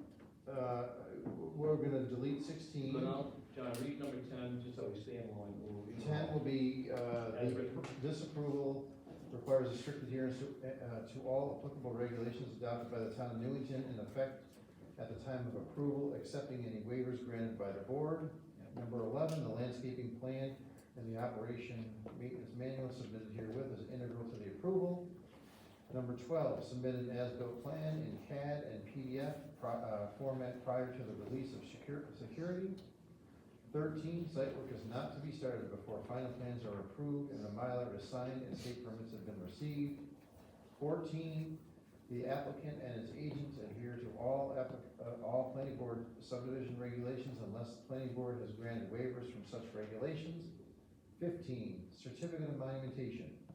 The New Hampshire licensed land surveyor shall provide a certificate guaranteeing placement of all monumentation depicted on the plan with his or her LLS stamp and signature. Number 16.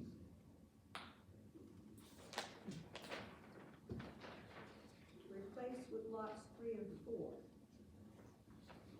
Right? Number 16 is going to say, lots 3 or 4 shall not be transferred.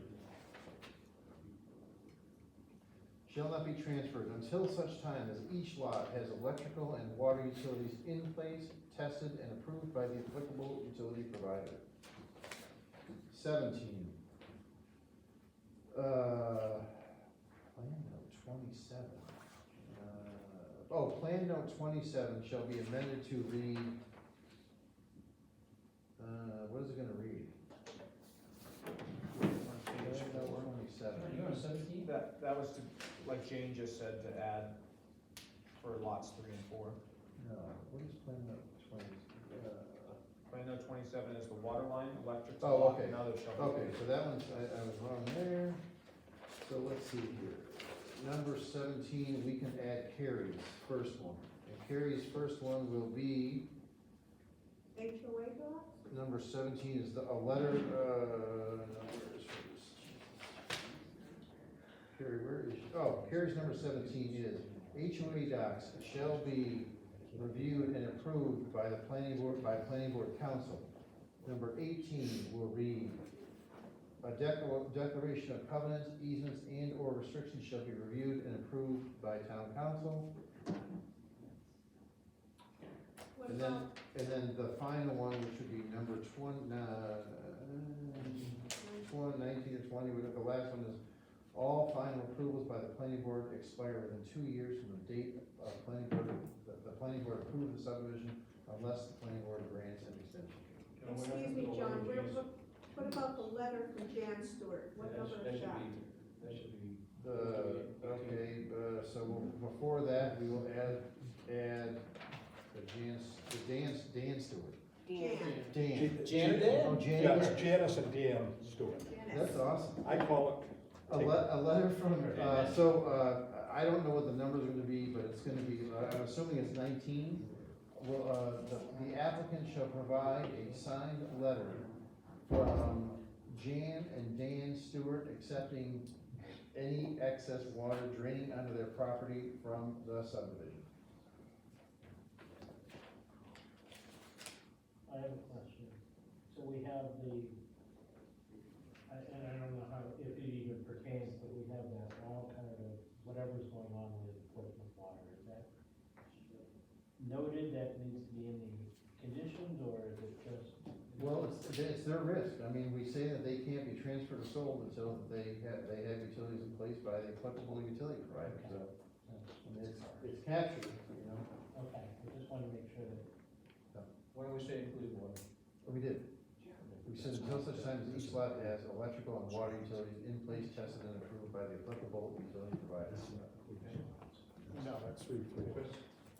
I have a clarification issue for,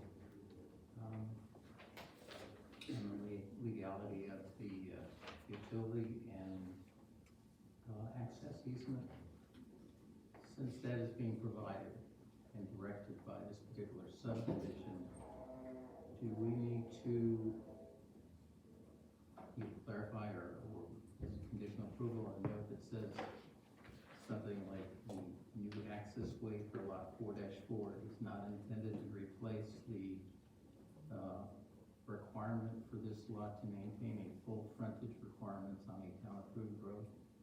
From the standpoint, if it is directed, someone could claim, or could claim that that's all the frontage I need, it was directed as part of this. Just to avoid any misconception in the future that this replaced that requirement and provided them a smaller but appropriate access for utilities in Northwood. Chris, I don't understand this, what, you're talking about the access to the Lazara property? Yes. Chris, can I, do you mind if I elaborate? Because they're not picking up Chris is any a- of the frontage. Chris's comment is concerning whether or not the access to the new Windswept Way Road could be made an argument that that could replace the road frontage that's needed on Fox Point Road for the Lazaro property, and therefore it could be subdivided. And I think the intent of the entire project is that it can't be, that wouldn't, so we're fine with adding that note. Sure, just so that it's completely clear that since it's being directed, that this is their access for utilities and vehicles, that, that is not intended to be replacement for the frontage requirements. The frontage note was on Fox Point Road. Well, no, they have frontage on that road. They do No, not. no, We don't know what it would be in the future, They but have just frontage to on say that it has to be on They a do on that, town-approved roadway. Yeah. on the first part of that lot, yes, they Right, do. yeah. On the second part of that lot, no, they do No, not. I know, but they Show have, me, they have, Show me on this. right here, they have 360 feet of frontage. All this is new frontage. The back part of that lot though, John, at where the road curves, does not. No, I know, yeah, this is, it starts here and goes up to Fox Point. This, you're right, that's why I don't know if the note is necessary.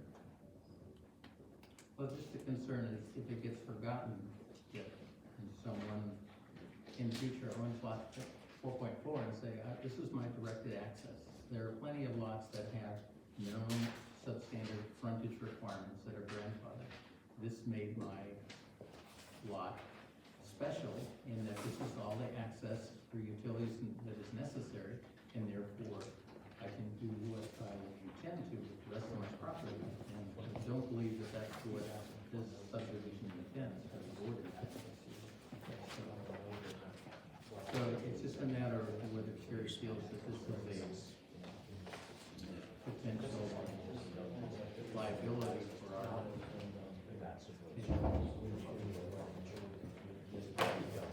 You gonna get rid of that? Yes. But if somebody with Yes. that lot. Chris is talking about that, so They they have have an easement. access to utilities. Yeah, I don't, it can't be construed as frontage. The answer, because it's on my lot, would be no. Right. That's not what our intention is, but somebody, since it's being directed, that they may claim that in the future. We just wanna make sure that legally we're on good grounds. If we don't need to say it, that's fine, but And I don't think it's a bad idea, just because there's language in the statute about if the planning board approves a plan that shows access or a road, that can be construed as frontage. I mean, it's a 674:41 provision, so it's probably self-explanatory on here, but I don't think it's a bad idea to clarify that that little access way is not meant to be frontage. So I would suggest that the recorded new access way for lot 4.4 is not intended to replace the requirement for this lot to maintain full frontage requirements on a town-approved road. So as a, just speaking here, as a better way to be able to find that in the future, would that make sense that it's actually on the recorded subdivision plan as, rather than a condition of approval? Yes. But I don't think it needs to be that wordy, I think all it needs to say is that easement is not intended to be frontage. Exactly, Period. Yeah. exactly. Period. So good. Yep. They already have a ton of frontage. Yeah, I agree with that. Yes. So it's gonna say recorded access way for lot 4-4 is not intended to be used So there's, I agree there should be a note on the plan instead of, John, you think it should be a note on the plan instead of a condition of approval? I think it should be a condition of approval that there's a note of the plan. Okay. Yeah. So, can someone, Eric, so a condition, I'm gonna say number 20, but they're gonna be, only because I'm trying to preserve that last one. Condition number 20 is gonna be that, a note be added to the recordable Mylar stating that the 30-foot wide access and utility easement to Lot map 4-4. 4 is not Not frontage. considered lot frontage. Not considered lot. Yes, much simpler, thank you.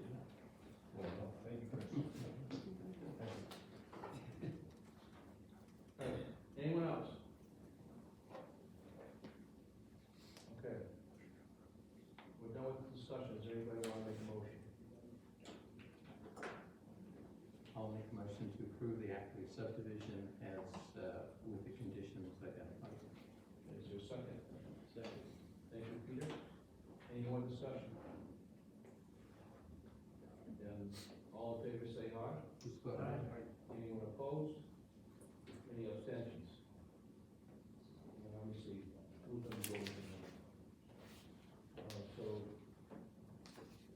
we're voting, I just need, we're just missing one. Erica? Erica, she's not going to. So, Jim, why don't you, you're voting and Ricky won't.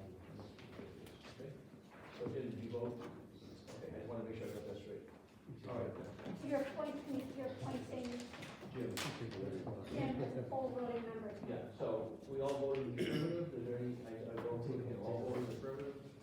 There's no one voted in negative, there's no abstentions. Okay, good, so we're done.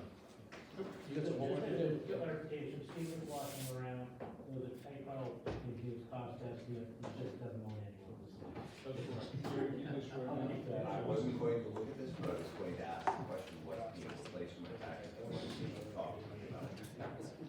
Whenever our meeting ends, I'm gonna take back, someone make those revisions, get them back to you. That's what I disagree with. I think that's really important. No, that's. Okay, all right, everyone, just take 2 minutes, you gotta take a break? Thank you very much, thank you.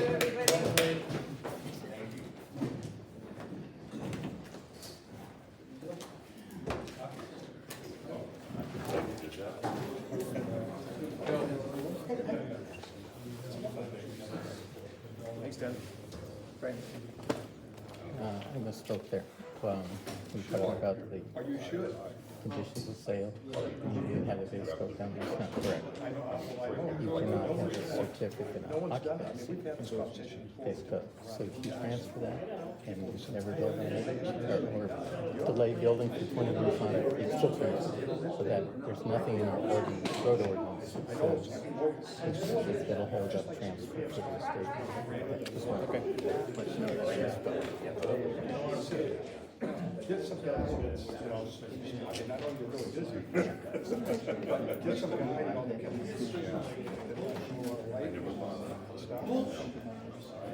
Then put me in the fall. I'll do that.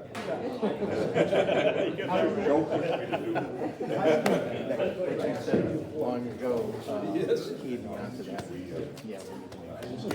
Thank you, sir.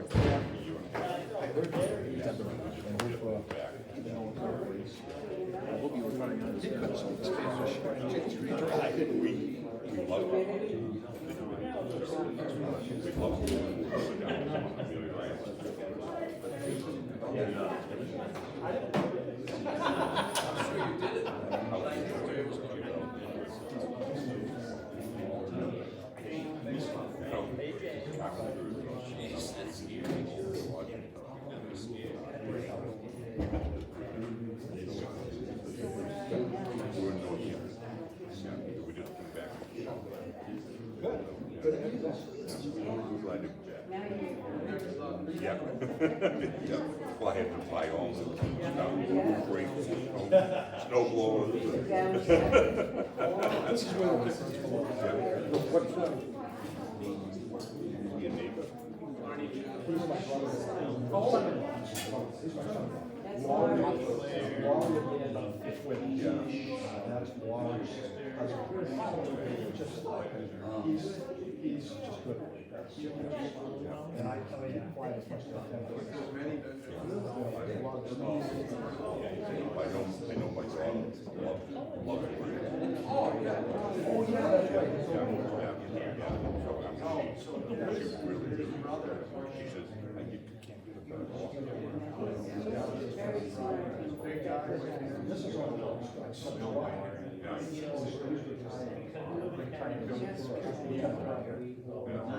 Special forces.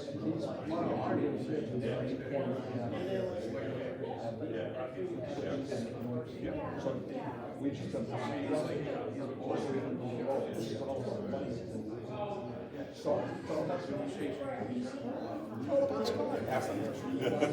so think about it. Yeah. I'm serious. It would be, you know, that would be an all-time classic, and I think it'd be the best seller. I really do. I know you might not wanna relive those things, but there's no one better to do it than you. Yeah. No. I'd have to think about it. No, you got plenty of time. If we haven't done it, we have to see. Yes. Thank you, everybody. Have a great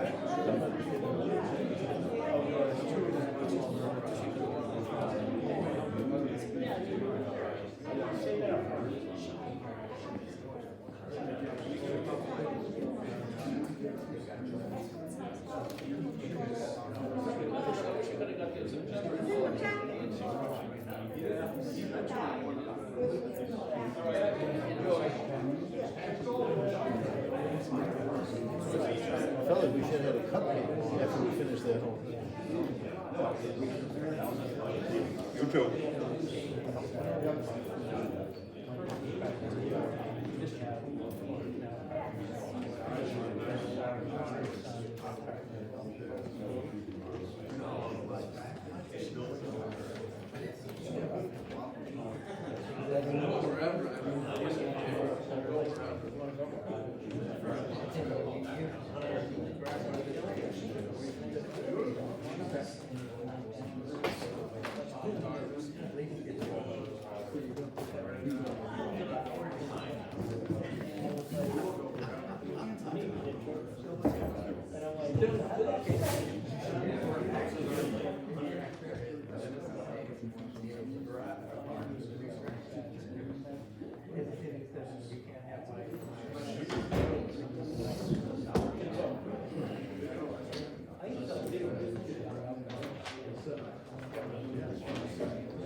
Okay, we're gonna continue on with the, road, Union Hill, road investments,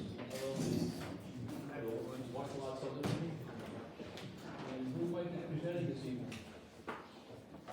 Well, it would be me, Mr. Chairman, Mike Garapi, and Joe Coronati's here as well. I guess we don't have a lot to talk about tonight. We do hope to get quite a bit accomplished if we can. We do have, Eric's review, I think third review memo, John's third review memo as well. And we have some comments back on our covenants, easements, and restrictions document that we submitted as well. And we have received some comments from Eric and some from Carrie that we've incorporated into our draft. So I guess, I think it might make some sense to maybe follow John's memo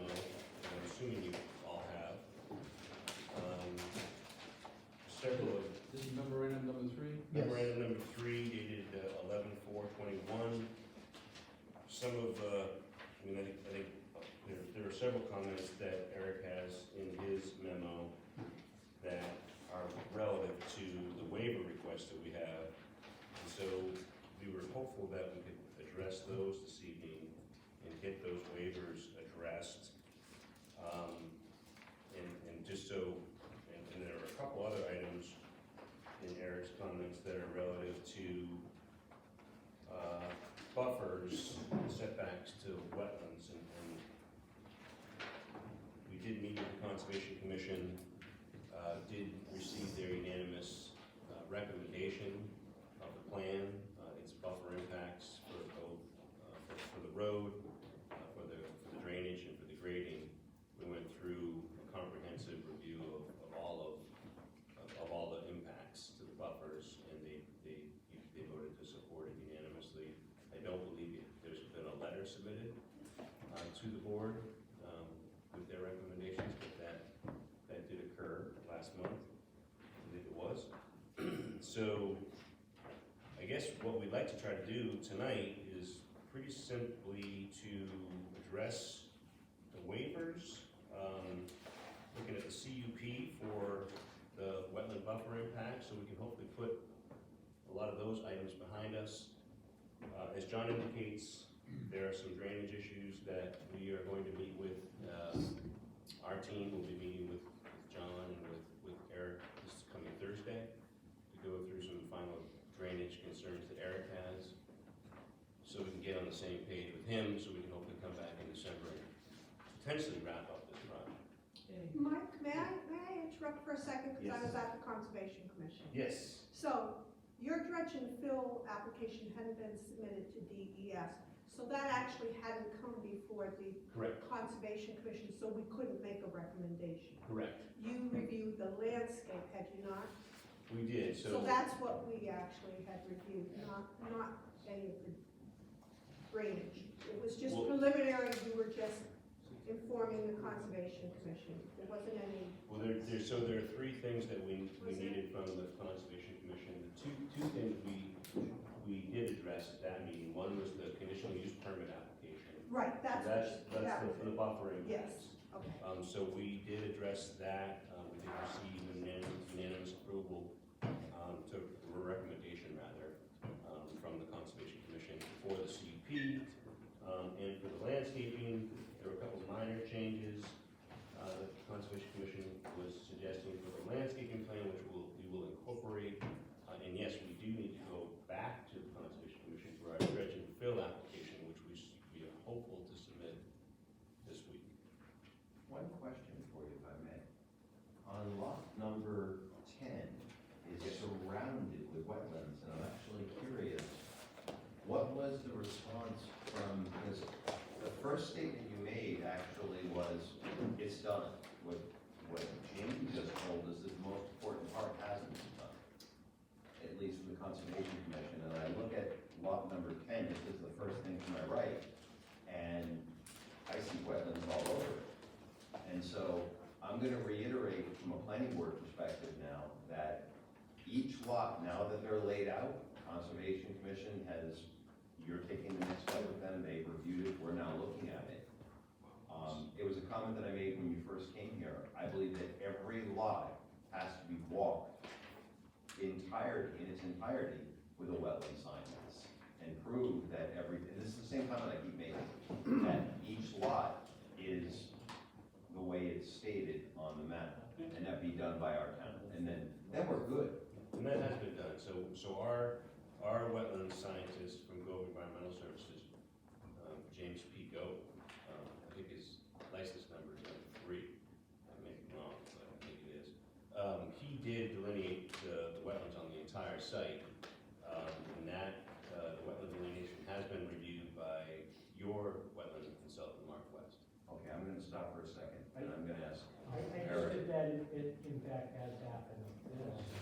Is there any problem? There was a question about, when we walked out there, the accuracy of the delineation, and I believe that Mark and Jim have, Just for a matter of clarifying, so everyone knows that Mark West and the applicant asked the town first if they could work with Mark West, but it would be under the town, and the town would pay him, they would reimburse the town for that cost. That was done prior to making any application, because the first thing they wanted to know was what were they facing. All right, so that was a very smart thing to do, because I think you watched other potential subdivisions here, and there was a little bit of a, it was tough, I'll just leave it at that, okay? So this worked out really well, a little non-traditional, but I think at the same time, they dealt with probably one of the big issues with this lot. And that was done, I think, last summer, all during the summer, during the really hot weather. Yeah, we started working with Mark, you know, we asked May, John if June. we could sort of engage Mark early on in the It's process. complete. Oh, yeah, and Mark has no issue with the wetland delineation. I don't think he has, in fact, I would say that it's quite the opposite.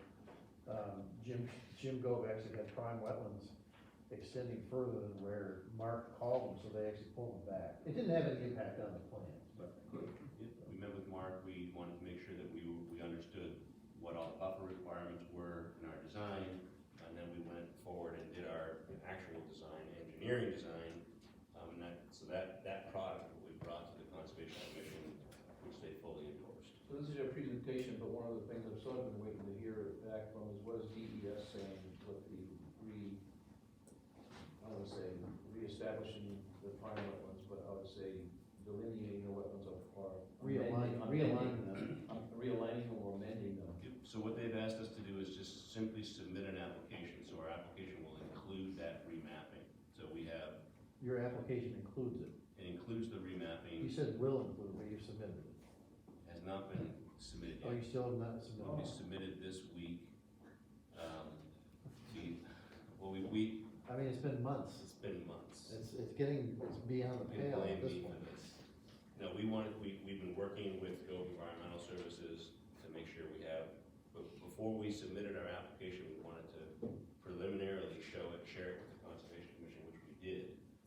And then we're fine tuning that that. first week of October. You chastising me right here. Well, no, but I mean, you know. If he doesn't, I will. No, but I mean, in fairness to us, we've been asking, it's getting ridiculous. Well, You're asking us, we wanna approve this in December, I want it approved, but when you haven't even submitted the wetland application, how are we gonna, Well, your approval doesn't, but we don't want, it's fine to approve something when we have at least some feedback from the Conservation Commission and the DES that this is gonna happen, but if it's submitted this week, I don't, 30 days for them to Right. take action on it. Let's go through everything else, that's a big item that's gotta be resolved, and I'm not sure how we're gonna deal with that just yet, but let's go ahead with yeah, the any pending state permits shouldn't, this board doesn't have the authority to not grant a permit or approval based on a pending state permit, which I know you. No, but if there was an issue with it, this is a little bit different where there's a prime wetland, alignment issue for the lack of a better term. And if there was an issue with that, you'd have to come back to the planning board. There's a lot sort of in that one small area. We've got a box culvert, we've got, with impacts, we've got to realign the prime wetland. Well, I think. I guess it's just disappointing that it hasn't, I thought, it was my understanding it had been submitted, but. So we worked pretty closely again with Mark and with you, John, and to some extent Eric, to figure out this mapping process, because it's been basically, we're the guinea pig, we're the first, I guess the first applicant to go through this process, or one of the first, with the DES on how to remap these prime wetlands that are mapped from aerial photography, and now we have on the ground. So we have the right path now. Mark agrees with our wetland mapping, so we wanted to make sure we're on the same page with both the Conservation Commission. That's why we went to them, met with Mark. Now we're ready to submit the application. It's going to be submitted this week. So let me ask you a question. Are we doing an amendment, or are we doing a change in the prime wetlands? Because it was originally your wetlands expert was talking about, what it sounded like could have been throwing out our prime wetlands mapping completely and starting over. And he was going in a direction that was was different than what Mark West was saying, was saying, no, all you have to do is an amendment, and he showed you how to do it. This was back in like, I think it was August and maybe September, and that's where I thought we were going, because the amendment was very easy and more expedited than doing the way your wetlands expert was going. Which way were you going? Because what's at risk here is Newington's prime wetland mapping that we have done, that the whole thing potentially could possibly be thrown out if DES says we're not gonna look at any of it. No. So what's going on is really. Is that wrong? It is. Well, it's not wrong. What's really going on is, I would say neither. It's a correction. It's not an amendment, it's a correction. And all we're saying is that that the aerial photo was shifted 30 feet, 40 feet, I don't know, Yes, 30 or 40 feet to the Okay, northeast, I think. all right, So it's really not an amendment, it's just a correction. That's the approach that we're taking. all right, that's good, that's what I So wanted it to hear. doesn't change anything else, All right, hopefully. Yeah, working with both DES and Mark has been very helpful because we were able to find the right path. Originally, we thought we were gonna have to challenge the prime wetland designation. yes, I was wondering if So to you get a wanted to- ruling on whether it was prime or not, we're not arguing that, we're just shifting the location to where it actually is. So, Okay. Let's continue on, let's get all these other issues out of the way. yeah, so again, so the other, the things that sort of, I think that are sort of threshold issues are waivers and the conditional use permit for the wetland impacts. And we know we still need to come back for Thursday to meet with Eric and John to go through drainage. I don't know as if we need to talk about covenants and restrictions, but we did provide a draft. We have had that reviewed by Carrie with some comments. I know that Eric had a couple of additional comments as well in his memo that we incorporated just today. So we do have that draft recirculated. Don't expect you to take action on it tonight at all, but we have that in process. I do want to build a declaration, All right, when it's built. okay. So other than that, I don't think we have much to really go over, Joe, unless you have something else that you wanna. Just electric plants. Oh, yeah, we're working. Well, I think it would be helpful to go through Eric's comments that don't pertain to drainage in cases anything that, I mean, because the board may have Sure. want to weigh in on some things. I mean, there are a number of issues still out there. None of them seem to be of huge significance, but nevertheless. Is now the time for Terry to say what she has to say about the covenants? Sure, absolutely. So because I'm new working with this board, I just learned that, and I don't know if this is gonna apply here, John, but you don't, even when the road becomes a town road, the HOA maintains the drainage facilities. Is that gonna apply here? This is my first subdivision too, so this is not the So, normal town on the so seacoast. can I, This is how it's. let me try to answer this, and anybody who's on board with the subdivision with me, if I'm wrong, tell me so. The way I remember it was that the landowner that owned the land, and where that storm drainage retention pond would be, if you wanna call it, that's probably the wrong word for it now, was responsible for maintaining and keeping it clean, or it could be the HOA. And the other way that happened is, that if they didn't maintain it, and there was somebody who was complaining about it because the stormwater was going awry, was messing up the area, the town would have the right to cross over onto the property and fix the problem at the landowner's expense, or the HOA's expense, whichever way we did, but we typically done it with the landowner versus the HOA. Chris, do you remember that being any different than that? You're the only one that I know of that's been around with Well, subdivision. I actually remember it too, Dennis. Huh? I do remember it too. You've done it in other subdivisions. Yeah. And it, when you did it with another We subdivision. did right here at Lydia Lane. And also the other one off Fox Point, it was the HOA that Yeah. was responsible for the drainage maintenance, the culvert maintenance, Right, but that's right, the Dave, you town were held on an board with easement. that. It And wasn't to the property. access if It It necessary. can't be their property. I mean, As this- well as the It wasn't the HOA, property, and it was the as HOA. well as the And center then of the the HOA cul-de-sac, didn't do like it, it the would town be would do it. and This then- Wait, we got too many conversations going. Better. So, not just the private property, it was like Lydia Lane right next door here, the board was insistent that the town didn't maintain any of the infrastructure, so that on Lydia Lane, the center of the cul-de-sac had a rain garden, so that was part of it. I don't believe, and I think that's where it gets a little dicey, is that the culverts under the road should be, in catch basin, should be maintained by the town. Exactly. It just, the stormwater treatment and detention devices is what the HOA is historically maintained. It could be the HOA and the property owner, because in some cases it's the HOA, but it's on private property, it could be on a specific lot. It could be on- So the way we have it written now, if I believe, is that it is as such, so the HOA will be responsible to maintain all those areas subject to easements on those individual lots. So it won't be the lot owner, it'll be the homeowners association that'll be Or maintaining. what if the those lot owner areas. said, you're not coming on my property? They have- HOA. They have easements. They had easements. Well, that easement rights, Easement, but the and so we also have language in here that the town has the right but not the obligation to enter to do any corrective measures that need to be done, if in fact that's.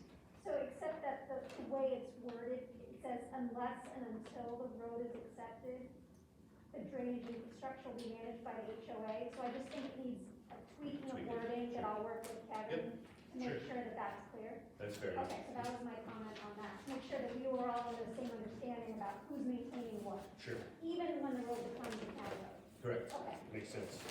Um, Agreed. And then I have a question. I added restrictions in paragraph 4. Do you have that, I Mike? do, yes. And I did this restriction board off of a note that I took when I was here 2 times ago about there are certain portions, I think of lots 10 and 12 that are not gonna be built upon. If you look at A2. So I just need clarification because I didn't get, it looks like that back of lot 10, and is it the In the back of lot 12. southwest corner of lot, excuse me, the southwest corner of lot 10 and the back of lot 12 are gonna be restricted, is that right? Correct, yep, proposed deed restricted area, no structure. Okay, so I'm gonna clarify that, because I have written lot 12 misunderstanding. So I'm And gonna, I think Kevin sent you a new oh, I red haven't seen line. it yet. You- It might have It was come this in. afternoon. Okay, So a new red line that accepted your changes, added some clarifying language about that, because your note said you needed to check it. okay. Is the HOA gonna be responsible for monitoring that, or is that just, no? No. By, Just deed rejections, right? just deed restrictions, Yeah, I assume, yeah, that's someone fine. built a Privately. house there. And he did it voluntarily anyway, so, Yeah. that's fine. And then, are you okay with the lighting? Yeah, the lighting, we had taken all lighting off the plan, but if you want to add something about lighting being out of the right of way, that's fine with us, it's, Dennis, you had mentioned that driveway lighting you wanted out of the right of way, so I added that. Okay, that was my only, so other than that, I'll work with Kevin to make sure that this declaration. It's sort of like a culvert pipe crossing the driveway. The town views a culvert pipe, if it collapses, or something happens to it, that the owners should be replacing it. I just found that out. So, same thing with the lighting. If someone puts lighting out there, lighting pole, and it's their private use, the town's not gonna fix it. Oh, yeah, I have that, okay. and there was one comment that Eric had, I believe it was just one, Eric hasn't reviewed it yet, but he just made one comment in the letter. there's one comment in your memo that we did add to the most recent that you have, we haven't read yet. At your leisure. You can read it. So I don't know if you want to go through Eric's letter, the open items, we sort of highlighted Eric's memo, and I think maybe you, John, you did as well for the board. I did. So comment number 1 is an open issue about the water line. We are working with DPW in Portsmouth on the water. That's a process that takes a long time, so we're still working with Ray Pizzulo over there to try to get a final design And you know what, approved there. you're way ahead of the guys who are just here, at least you have a connection. We've made first contact. Yeah. So we're getting. More than that, I actually talked to him the other day, and they're putting together the commitment to serve letter and all the, Yeah, we're making, but they have a whole package of documents that they're gonna require signed. we'll have to sign our lives away, it's fine. It's really hard getting over there, it really is. And for the benefit of the board, tell us where you're getting your water and how you're looping. We're getting our water from the city of Portsmouth. No, I know that. Where are you connecting? Oh, down Coleman. Okay, there's gonna be no connection on Nimble, Only, except for the two houses. correct, only, that's the way that's the way it's drawn. So you don't need to run the water line under or over the culvert. Right, we got all the utilities Unless off. they say- off of Unless the Portsmouth box says culvert. that we need to do so, we're just waiting for You that. got all the utilities off the box culvert? Yes, Wow. and we have, Including The gas, electric. including gas? gas, did you reach out to your? Gas is still, we're working on gas, I don't know what we show on the plan for gas. We do show the gas going down. Yeah, why don't you show the plan gas and electric? We talked about that at the last meeting where we were hoping to bring gas down Coleman and then into our subdivision, that way we could service Coleman as well. Yeah, it was a, I think a suggestion, but you were gonna look into it, yes. Correct, yep, so that's not been confirmed yet by Unitil, but we're working on it. Okay. So the looping that Eric is talking about, the water line, is simply a double water line in the same trench, or is it? No, I think he's thinking that it would go back out to Nimble over the bridge, over the box culvert, but, in talking with Portsmouth, they haven't suggested that at all yet. So we're just waiting for Portsmouth to get it. And say that the new lot one and the existing duplex lot that's gonna be expanded, the water line for those two come directly up Nimble Hill Road. Correct. Yeah, they're basically service line. Right. And the water line for the lot one, back lot, comes up through the road right of way. That's Shack correct. Road lane right of way, and then goes into lot one, doesn't cross the other duplex lot. Correct, correct. It's all shown on Great. sheet C7. Just wanna, that sounds great. I got there, so it's going well. So, I think it's, I'll speak for the board, even though I probably shouldn't, but I think it would be the board's, desire to have you not run gas over or under the box culvert and run down Coleman if possible. And I know it's asking a lot, but if it's possible, we potentially could pick up, 3 or 4 or 5 houses down there with gas. I don't think it's a similar length run. It's not, it's a little bit longer, but at least you don't deal with the wetland crossing. Yep. So that's in, discussion with Unitil. The other open item, the next open items rather are, number 4, we are working with Eversource. We have almost a final plan from them, Joe, is that correct? Yeah. Which you may have included. It's on the back side of the flip side that What drawing would that be on? well, we received the plans from Unitil like 2 days after our submission, so we sent them in with a separate submission to the board. I don't know if So we, noticed them, but it's just a 4-page set, but the text is real small, but they did loop the Yes. power line. Yeah, we got those, okay. so we'll be incorporating those into our next plan submittal. I did review those, yeah. We do, so it's still an open issue, obviously, but hopefully it'll be a closed issue. Hopefully it'll be a closed issue. The way I look at this, it looks like it's still, that utility's still going over the bridge. No, it stops. Stops before it gets to the bridge. The box culvert? Yeah. C7, at least that's drawing? Because what I had, you said you submitted, this is what I was just received. Oh, I have one more. Peter, you have these, this is where they're talking about, these 2-page documents. Do you have that? Is that what you're looking at? No, I'm looking at C7, the gas line stops before it gets to the So culvert. Yeah, gas line. So the plan set that Unitil drew on or edited is an old plan set. So the red, I think what they did, all the new is in red. In blue. So they're going down Coleman, and they're avoiding the box culvert. Yep. Right. They just drew over a PDF of a plan set from June. So with that- So what's going over, there's too fine a print, I can't read it. There's still something going over the, This is an old, oh, they just said delete. oh, they just said delete. the one. Eversource had an old plan, a plan that we gave them months ago, that they I'm sorry. finally took and they edited, so the red and the blue are what you should be focused on as far as their plan goes. Yeah, the red and blue, I see that, yeah. Yep. Everything else, But this one, I couldn't read it, so.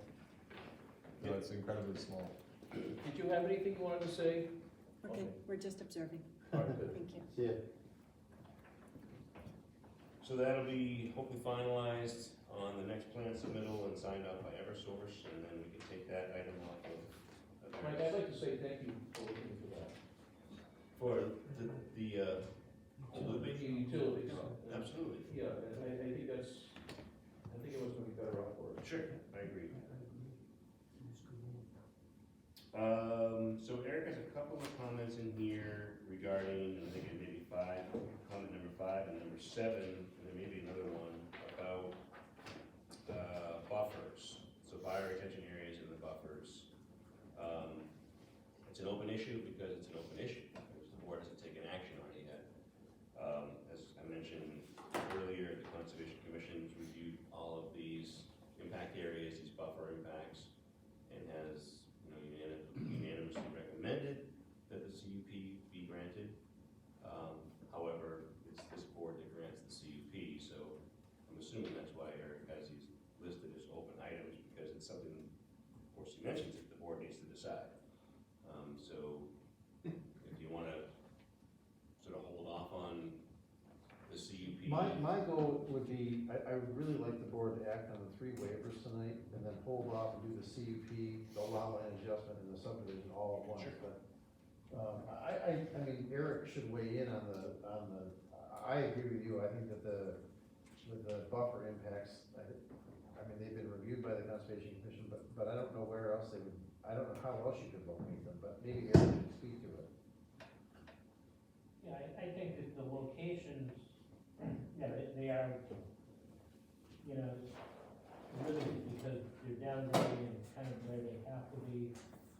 The concern is further down, and we were going over that on Thursday, is what is going on at the outfalls?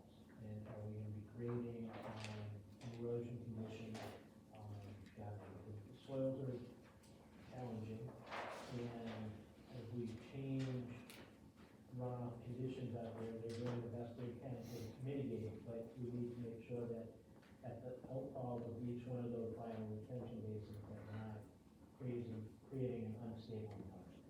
For the road base, or for just the areas around the bioretention? If that be outfalls of the bioretention system, not really from the road base. So, Jim- The roads being controlled by the runoff with swales and closed drainage and so forth, but it at all these outfalls. Just so Jim understands, explain to him, road, bioretention, outfall is a pipe into. No, I understand that. Oh, okay, I'm sorry. I guess the It was a only thing- velocity, I think it's a velocity issue that Eric is more concerned about, Yeah. Gotcha. so. The If reason you're why I looking brought, if you're looking at like sheet OV3, I think Eric's referring to wherever it's getting into these channels. Correct. And what might happen, because those aren't really vegetated channels. So we can, and again, Thursday, I guess that'll be where we'll sort of dive into how we might be able to design something with outfall that addresses your concern. So, Exactly. are we ready to move ahead with this, or you recommend that we wait on that particular CUP? I think that we wanna wait on the CUP, I think what you wanna act on is the waivers. Yeah, okay. So moved. Oh, wait, I can't see. Good try. Can I make a comment on the CUP, Yeah. so that John and Dennis, your subdivision regulations the zoning ordinance requires that the applicant agrees to performance security with the Board of Selectmen before you grant the CUP. That's a bit, the language is a bit off, I just wanna note that that has to be in some form agreed to before they can grant the CUP. We agree. Okay. I have one question, and there was So, a reason why I was trying to. I guess what we need to do is have Eric and John, Mike get together, look at the whole situation, resolve it. Then we need to have a language for the selectmen probably from you. No, actually, it's gonna be this, John Radigan. No, oh, representing the board of selectmen? Yeah. But you must have standard performance bond language. We're I not, think what we should do is, we're gonna do a letter of credit. well, I think what we should Compared to do the is, last applicant. I think what we should do is sort of a ridiculous requirement. Yeah. It'd be, if you were getting a conditional use permit outside of a subdivision, it would be very different. I think really all you gotta do is go meet with the board of selectmen or talk to Martha and have her put it on the agenda. I think the selectmen are gonna say, it's part of a bigger subdivision, we're not gonna require surety for it. It's gonna be part of the subdivision. John, why don't we put something like that together after the 3, before we take together, however it is. Put I it just wanted to together. note that because it's in the zoning ordinance, you have to accommodate it somehow, you can't So, just. let's say the board, I think the board's gonna recommend what you're saying, Eric, is what's your name again? Carrie. Is that And fair? try to make it simple, because if we send it to the selectmen, I mean, other than Bob being here, it's gonna be, we just send them a letter, say we recommend this, and that we take care of it that way. If that's what we have to do, then that's what. And we could put together- Not recommend a, is that all right, John? So what so maybe to move the ball down, I just don't want all these loose ends hanging out in December, so can you just put together a letter, bring it to our meeting on Thursday, saying that, this is a provision of the zoning ordinance that we provide surety through the board of selectmen for a conditional use permit, but because this is part of a bigger subdivision, the whole thing is gonna be, With surety. captured in surety, and we'd like to be exempt from that requirement. Yep. And then we can run up the flagpole of the board of selectmen. Is the board okay with that? The board members, just show me hands, yes, just like, okay, anyone not? All right. Okay, then so to wrap, because it's in the zoning ordinance, under the CUP, if that happens at the selectmen, then when it comes here for the CUP, we're gonna have to do a waiver to that, okay? I don't wanna do it tonight, but the planning board's gonna have to grant a waiver to that provision, just to button that all up. I thought it was a selectman that did that. But it's in the zoning ordinance, the selectmen can't waive the zoning ordinance, you guys can. I don't have it right in front of me, but Carrie, what does it actually say? Did it say the selectman, you answer the It selectman? says, It it's very strange language, I'll admit, it says, conditional use permit prior to the planning board granting the CUP, the applicant shall agree to submit performance security to the board of selectmen, satisfactory to the selectmen and approved by the town council. See, so it does require going to the selectmen, I mean, it's very simple, then when you come here, But if they say they don't need surety, then we don't need to waive it. you, I'm telling, you do, But because we- it's in, the selectmen can't waive something in the zoning ordinance, you guys can. Can't we simply just agree, because it says we just have to agree? So if we agree, we'll do it as a condition of approval, You get can, this- but then that's gonna require you to do it with the selectmen, and what John's saying is, makes much more sense to just do the performance security all together Sure. for the planning board. So go to the selectmen, put it on their agenda, get them to say, yes, that's fine. And then I'll just make sure that when we have our CUP, we do a waiver. Get that into John, you get up there, you're probably all set, and then get it to the selectman. Bob, who's the next time you meet? Yeah, if you look at, if you read the language though, it says that the applicant shall agree to submit, so we will agree to submit. And I mean, it literally says that, so, and then, But you don't want it hanging out there, Mike. but we're gonna sign, you guys are gonna sign off on a surety amount based on all of the road improvements, which are gonna include the CUP impacts. So it seems premature and kind of silly to go, as you've said, to go to the board of selectmen with this issue, when all we have to do is agree to submit. We'll submit that along with the surety for the whole roadway. But you're not gonna submit it to the selectmen, aren't you gonna do it as part of the planning board process? But ultimately, it's the select board that does the bonding. I'm gonna jump in here and say, I think our lawyer has explained what the board needs to do in terms of process. It might not be what you're used to, but it's what our regs are saying. So it'll go to the board of selectmen, come back here, we do it all as one combined. I think that's more of a statement than a question. Am I right or wrong? Monday, 15th at 5 o'clock. So this is not a debate, unless I'm wrong. It's Carrie? just very strange, the way, I just wanna make sure that you don't have anything hanging out. He's trying to expedite the process, and this is what. We're trying to expedite it for you. Good, no, I understand, no, and I'm trying to act further expedite, but if we have to go to the Board of Selectmen. No, on the we're 15th, gonna send them a letter. Sure. It comes to John, John's gonna say the board voted to recommendation of waiving this particular requirement. And then they're gonna sign off on it, or they won't. Sure, and then we'll I know think, it. Mike, to answer your question, it's because it's part of the conditional use permit. Sure, It's being treated differently than the performance security for the entire project. So Right. that's why I wanna make sure that that's not, especially because it defers to the Board of Selectmen, specifically with the CUP happening before you get your approval. And I might be overcomplicating it, but I don't wanna step on their selectmen's toes. What it should say is that in cases where a conditional use permit isn't part of a subdivision or a site plan, that would be the case. 99% of the CUPs we get are part of part of another application. right. So we were, but it's. So you don't have to go to the selectmen, if that's what you're saying. Just write the letter, we'll send it, you don't need to go, we'll Okay. submit it to them. Fair enough, and we're happy to go, and we can submit a waiver request as well, if that's what needs to happen. We can do that. I have one more question for you while you're staying on roads. Sure. There was a previous developer, I knew the road company that went in there and did it, and they built out $3 million for the road. And I was like, huh? $3 million? And they go, yeah, they walked away from it. I don't understand. The only thing that says to me is, there's some real engineering challenges on that road. Have you run into those same challenges? In the past, or on this No, road? on the property you're developing, on the Shackford lot. The price was $3 million that was given them to put a road in. No, I think, if you look at the paperwork, it's just under $1 million, right? I don't know. I looked at it and I didn't see anything close to it. That's why I'm all of a sudden, Yeah, it I was don't this was a major, I know you haven't been out there, Jim, because of the. I don't need to go out there. Infestation and everything else. It's, on paper, it looks a lot worse. It's actually not a difficult Not road to bad. build. It's actually a flat road, the soil's pretty good. but that's what I'm saying, another company local to Portsmouth did this job. I don't Bid know at $3 how they million. would have bid it. It Which hasn't even been designed. job was it? It wasn't this one. It was this one. This They- job. the Shackford lot. They But looked not at- with this developer, Oh, with a so different you're saying developer. someone was looking at. Was putting looking together at it and had it, proposal and that's why of- I'm like, I have to admit, and they know I haven't been down there. Okay, Jim, we're going down a path of, you've got to figure out their finances, that's not our business.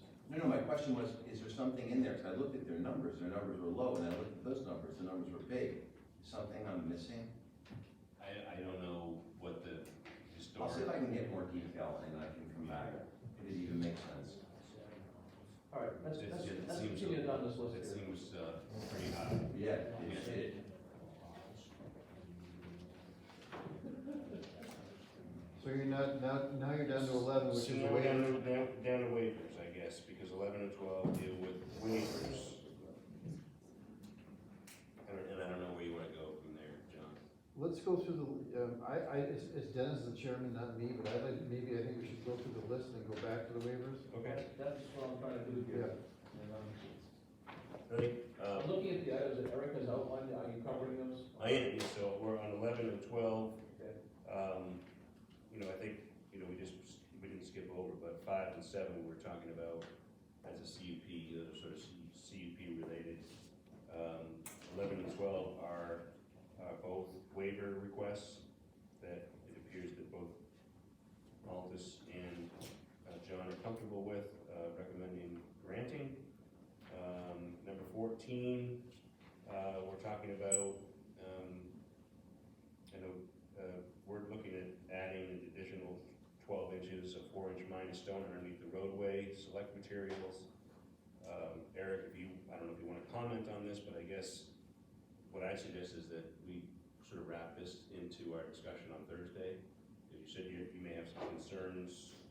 Yeah, Depending on we field can also conditions. just briefly, it is a fairly accepted methodology to, address a tough site condition, but field conditions may say we need to do something else. So it's a good approach, but we may need to deal with it with the geotech contractor and ourselves during construction. During construction. Alternative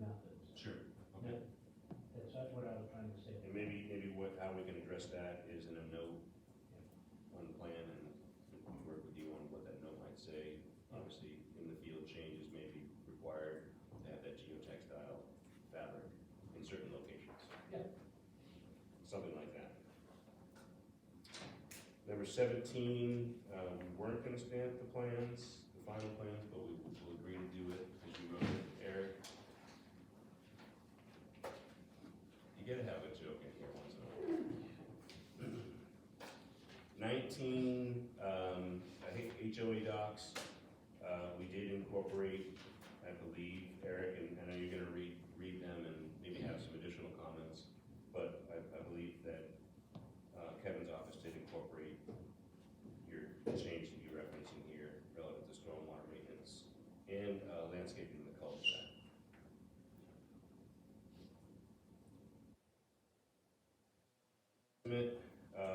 So we need to make a couple adjustments to the estimate that we provided. We will do that.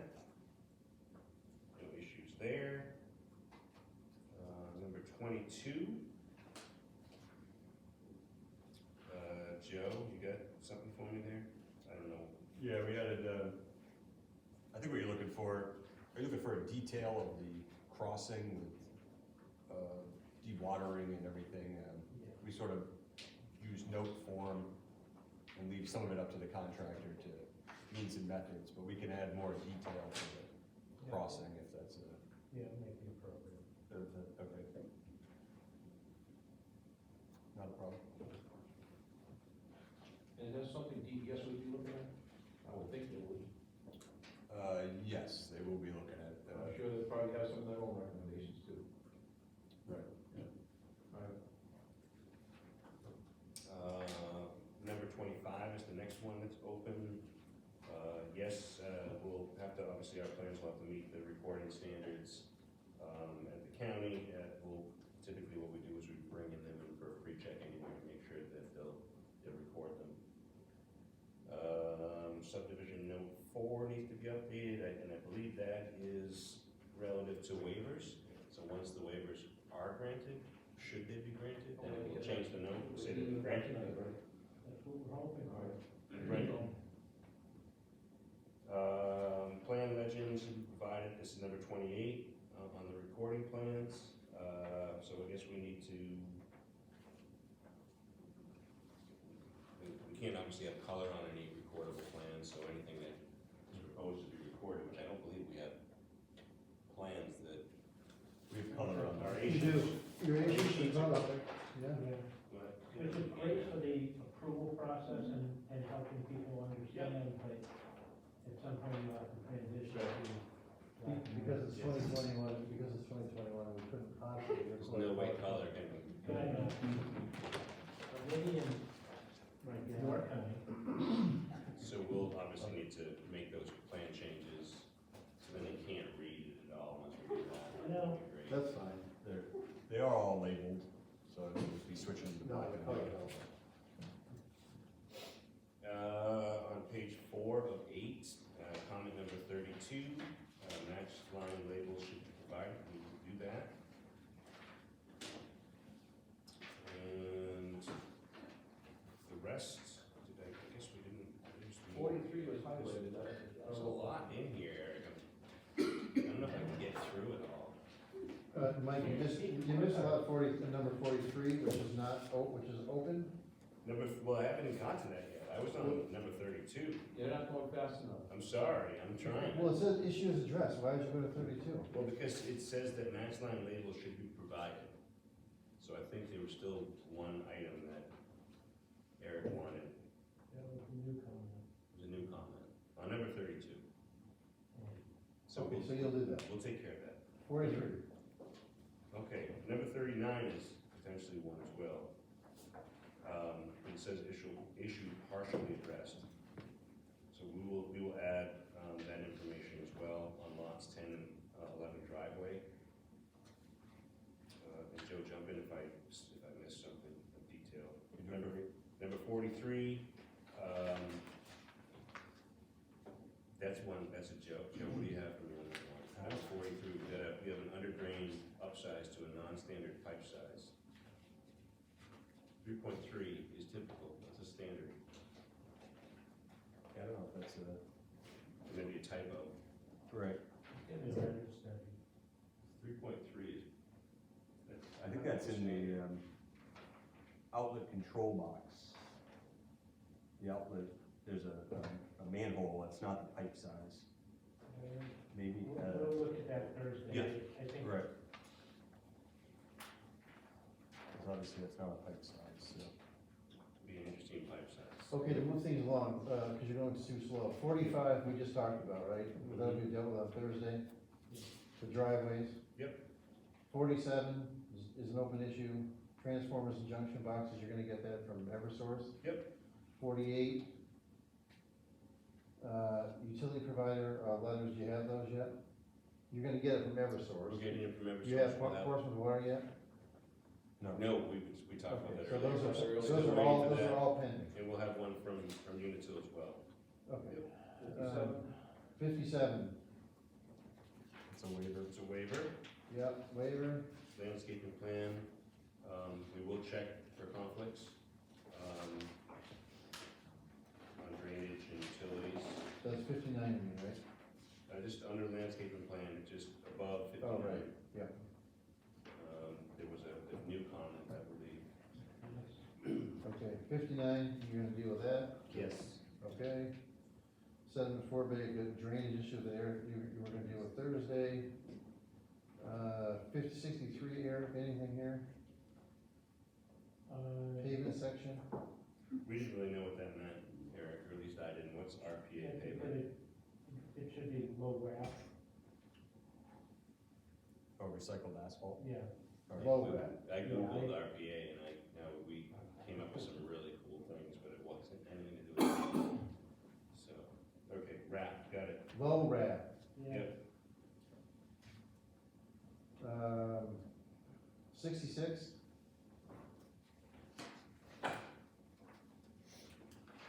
Eric, is this something we're gonna deal with Right. Thursday? What we had talked about last time was that you were gonna put some plantings, some shrubs along those, areas Along that the would have the access. raster pavement, Yep. so that you knew where they were, so that vehicles wouldn't drive off. We show those on the landscape plan, L1. And I could have missed that, sorry. And then you had another question about the material, right?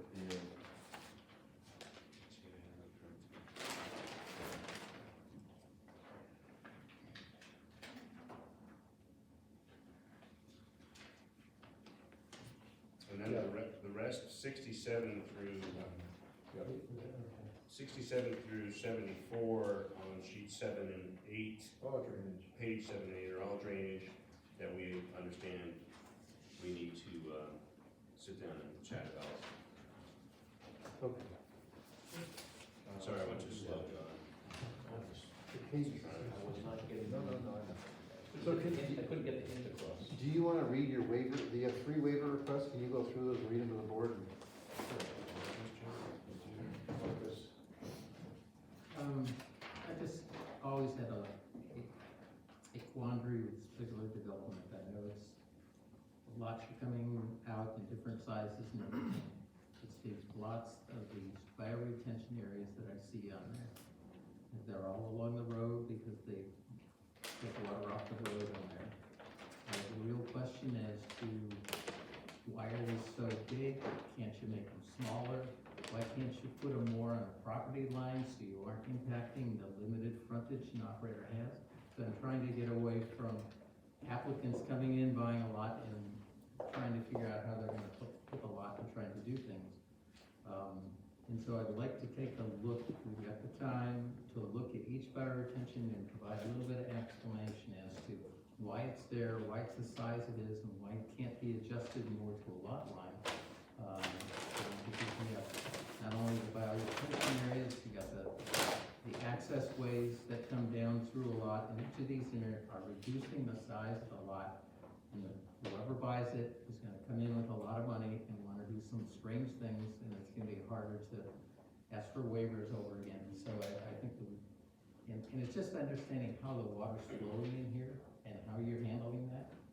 And I know you look at that, Dave, but specifically, there's some things that cause me to question is about how how this is actually coming out and if it's gonna look like a reasonable development. Because unfortunately, as Joe, I've seen your development before and I'm not happy with it, okay? And so I don't want this to end up the same way. Not that I'm gonna have much change on it, but I'd just like to understand a little bit that goes through before we approve something like this. Well, I'll address some of that, I guess. I mean, we did, Let's start with, well, by retention number one, yeah, I just, mean, we put it there, we talked about the location, it's based on, What drawing you on? C4. or Um, OE3, Sheet Caption C4 is or- probably the better sheet to look at. Which Yeah, one? I would go to sheet C4 and you can see it's scaled in. Set four laterals on there. Yeah, we have plenty of room to build the house. We have the, low point of the road. You have to look at the drainage design in coordination with the profile. Right. Because the two go hand in hand. So that's the first low point of the road. right. So we have to have the water come off the road, go to a stormwater detention structure. That's the only place we have available. So I guess my question there has always been, the water's coming off the steep slope area that you're cutting on the west side of the road. Rather than cross the road and make a larger biodetention, why can't there be a biodetention area on that side of the road to take that small amount and reduce the size of the biodetention and avoid the culvert crossing there? On which side of the road? The west? On the left side going in, past the Here, you concrete. have all this area left because the road shifted over. This all drains down this way and it goes across at the low point over here to cross over to this area. So this is larger because it includes all the drainage, from this side that comes down and it's going back. Why can't that be taken care of here to avoid going over here and expanding back? It's not, that area is not nearly large enough. We need, way more space. We would still end up with a very sizable structure on the east side and one on the west side if we did that. So we'd be clearing more trees and have two structures instead of one. I mean, one of the things to remember too is that these aren't, I mean, they're drainage structures, but they're really just grass. They're grass depressions for the most part. I mean, there's obviously some stone and there's an outlet structure, but they're. Joe, I think, can I say something? I think we're going back to, if I can, go back to the last project you worked here in town, was the Fayette Point Road. Right. And there was these ponds that were there. And I think that might be, those ponds that are there would, we've never seen the water in some of them. And other ones are filled with water half the time, and mosquito traps. But I think what Chris is saying, Chris, tell me if I'm wrong, I think he's saying it's not very appealing to look at something like that.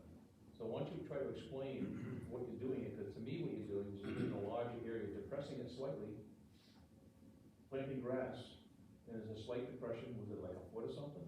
Correct, yeah, they're very shallow, they look Very like shallow, mullen, these don't have standing water. I fully understand that, and appreciate that, from the standpoint of breaking it up into, yes, you'll have two structures, but if you can avoid having only the overflow from that go across to there, that must reduce the size, and that's close to where the home is gonna be, and yes, you have room for, you can build that house on a pretty small lot. We have a lot of grandfathered lots, but from the standpoint of giving the property owner more land, less access required for that particular bioretention area, would seem to be a benefit and big benefit for the overall view.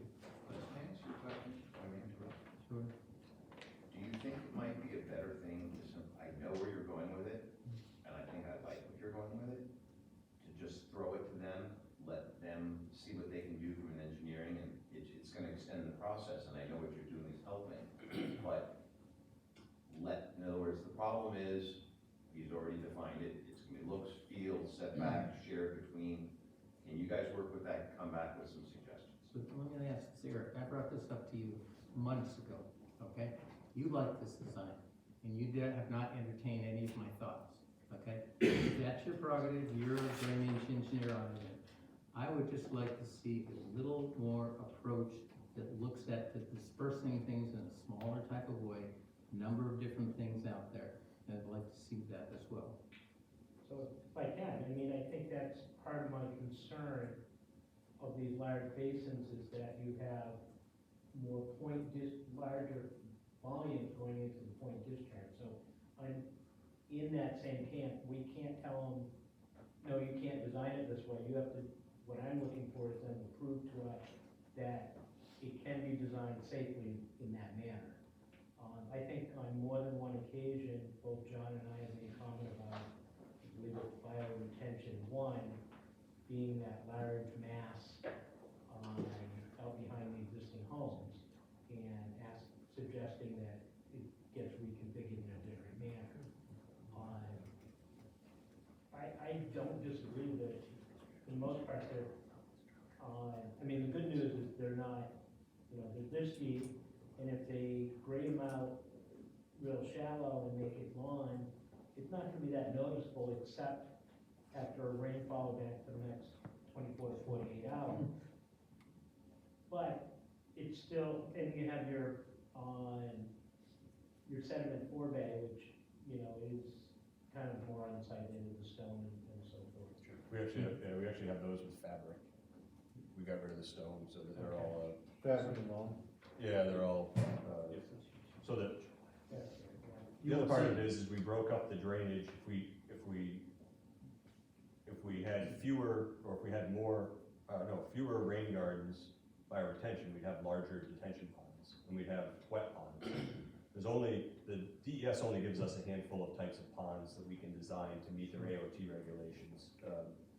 And certain soils, it really limits the number that you're allowed to have. So we're allowed to have, basically on poor soils, we can have wet ponds, bioretention ponds with under drains, or gravel wetlands. These are the only ones that look like lawns. If we didn't do these, we'd be doing wet ponds, because the soils out here, you dig a hole and you're gonna get groundwater eventually. And that's what we were limited to at Fabian Point too. We had steep areas. Bioretention ponds, you can't have them 4 feet deep. They have to have a shallow, wide size to them. And I think it's much more appealing from what I've seen the board respond to, and for myself as well.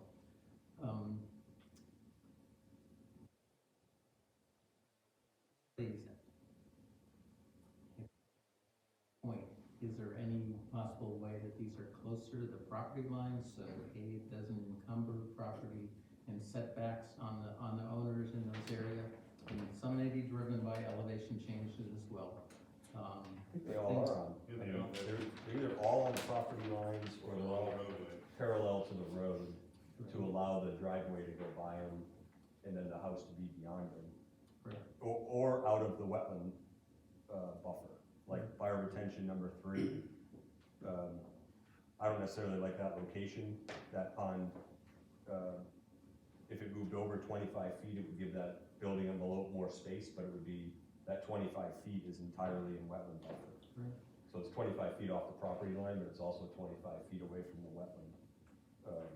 Can the access way for bioretention 3 be on the other side? Then it's in the wetland buffer.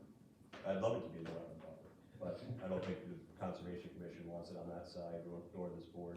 Even if that access connects to what you don't want to do, there's an old trail that goes through and goes over the old stone bridge and crosses the wetlands there. That's being discontinued because you're not providing any access or easement there. If that was on the other side, even though it is crossing a wetlands going down toward that, I would think that would be justification for maintaining something like that, and would move it to the other side. So, Yeah, I don't know if that would justify the need to go into the no-cut buffer though. okay, maybe it wouldn't come in, so. I mean, if the board wants us to move it to the no-cut buffer, we can. You make the ultimate decision on the CUP, but Right. So on 4 and 5, just jumping up to lot 3 on there, those obviously are along the train there, and then the requirement for these access areas along there is because of what? We haven't seen those, and we don't use those on any other properties we've had. Yeah, it's something that I think is, it's requested by Eric, but I think you're seeing it more and more on projects, so that, you can get access to these areas if you need to maintain them in some fashion, so you can get a small excavator. But that's gonna be a lawn surface. It's not gonna look like anything. Right, it's just reinforced under the. Right, so that if they need to go out there in the spring with a machine, it's not gonna sink out of sight. So it looks like something on the plan now, but when you're out there, you won't see it.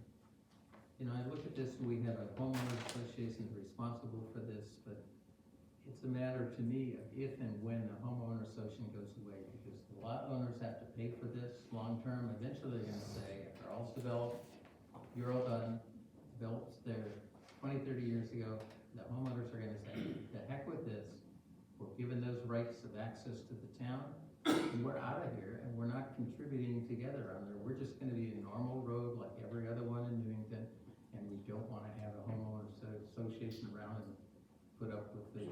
I do want to point out something else, and that in their drainage study, so that you guys are all aware, it's something that they're not showing, but if you remember in Fabian Point, each house will have its own personal treatment device, similar to what Ben has in his backyard, and that I noticed the other day actually did have water in it. We wrote it.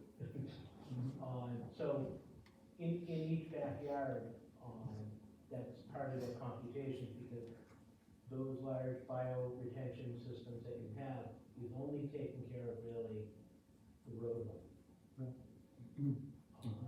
So that each house will have to have an individual. And I don't think that needs to treat the water, it just needs to retain it on the lot, correct? Is the actual. Yeah, I can't remember, and I believe No, that's the case. Yeah, there's treatment, you have to treat for the driveways and the roof water from the houses as well. Well, let me end this by going out to the end of the cul-de-sac, bio-retention number 8, is that? We have at the end? A cul-de-sac, there's a lot of discussion, sometimes heated, on my part, on cul-de-sacs at all. And we'll be talking more about it, but it's one of the most wasted piece of property there is, but it has to be able to turn it around. Why wouldn't you use that center for a retainment area, even have to be larger and incorporated into that? Yeah, there's a bunch of reasons. AOT rules, the stormwater manual, which has very specific rules for length and width ratio for ponds. Circles don't count. You have to have a 3-to-1 ratio of the length and width of a pond. So when the water enters the structure, it has to travel 3 times farther, and you have to have a forebay before you enter it. So there's no way to do that in a cul-de-sac anymore. Those are the Especially old making the rules. cul-de-sac bigger. Right. Well, there's no way to. Well, if the net result is you eliminate a bio-retention by making a rectangular turnaround. You're gonna be the first town that has a rectangular it'll be awesome. If it serves other purposes, maybe that's how you decrease the land. We used to do that for years and make a hole in the middle and just new DES rules. I mean, they're very strict on what you're allowed to do. Well, I appreciate your entertaining my. Would you consider closed drainage or not? We are gonna redesign it to be all closed drainage. Probably a good idea. It would be helpful, I mean, have you built any of these lately? Because, I mean, a lot of the board members haven't seen. Yeah, we have Especially with the fabric instead of the stone. Right, I mean, it'd be cool if you could, snap, get some recent photos of bioretention ponds. we did a whole subdivision in Hampton. It's all, every lot has one on it. Could you take some pictures and send them to John and he'll Yeah. get it on the We will. Yeah. Do it tomorrow, in fact, somebody will. So, let me end up there. Eric, if you're looking at some of these, I appreciate that. I know we're constrained that we don't direct designs, we approve what is submitted. So, if this is any support for the things you're trying to lobby for and ensure that the discharge is controllable, good luck. Thank you. That's where we have to, from our standpoint, have to. What are your side slopes, Joe? We have from the road, we have 4-to-1. We know what your side slopes are around there. Yeah. We have a way. No, around the ponds. Oh, those are 3-to-1. So I mean, one of the things that might make it a little less noticeable is it becomes 4 or 5 to 1. So then it's a larger area. And you cut more trees. But it becomes less noticeable. Right.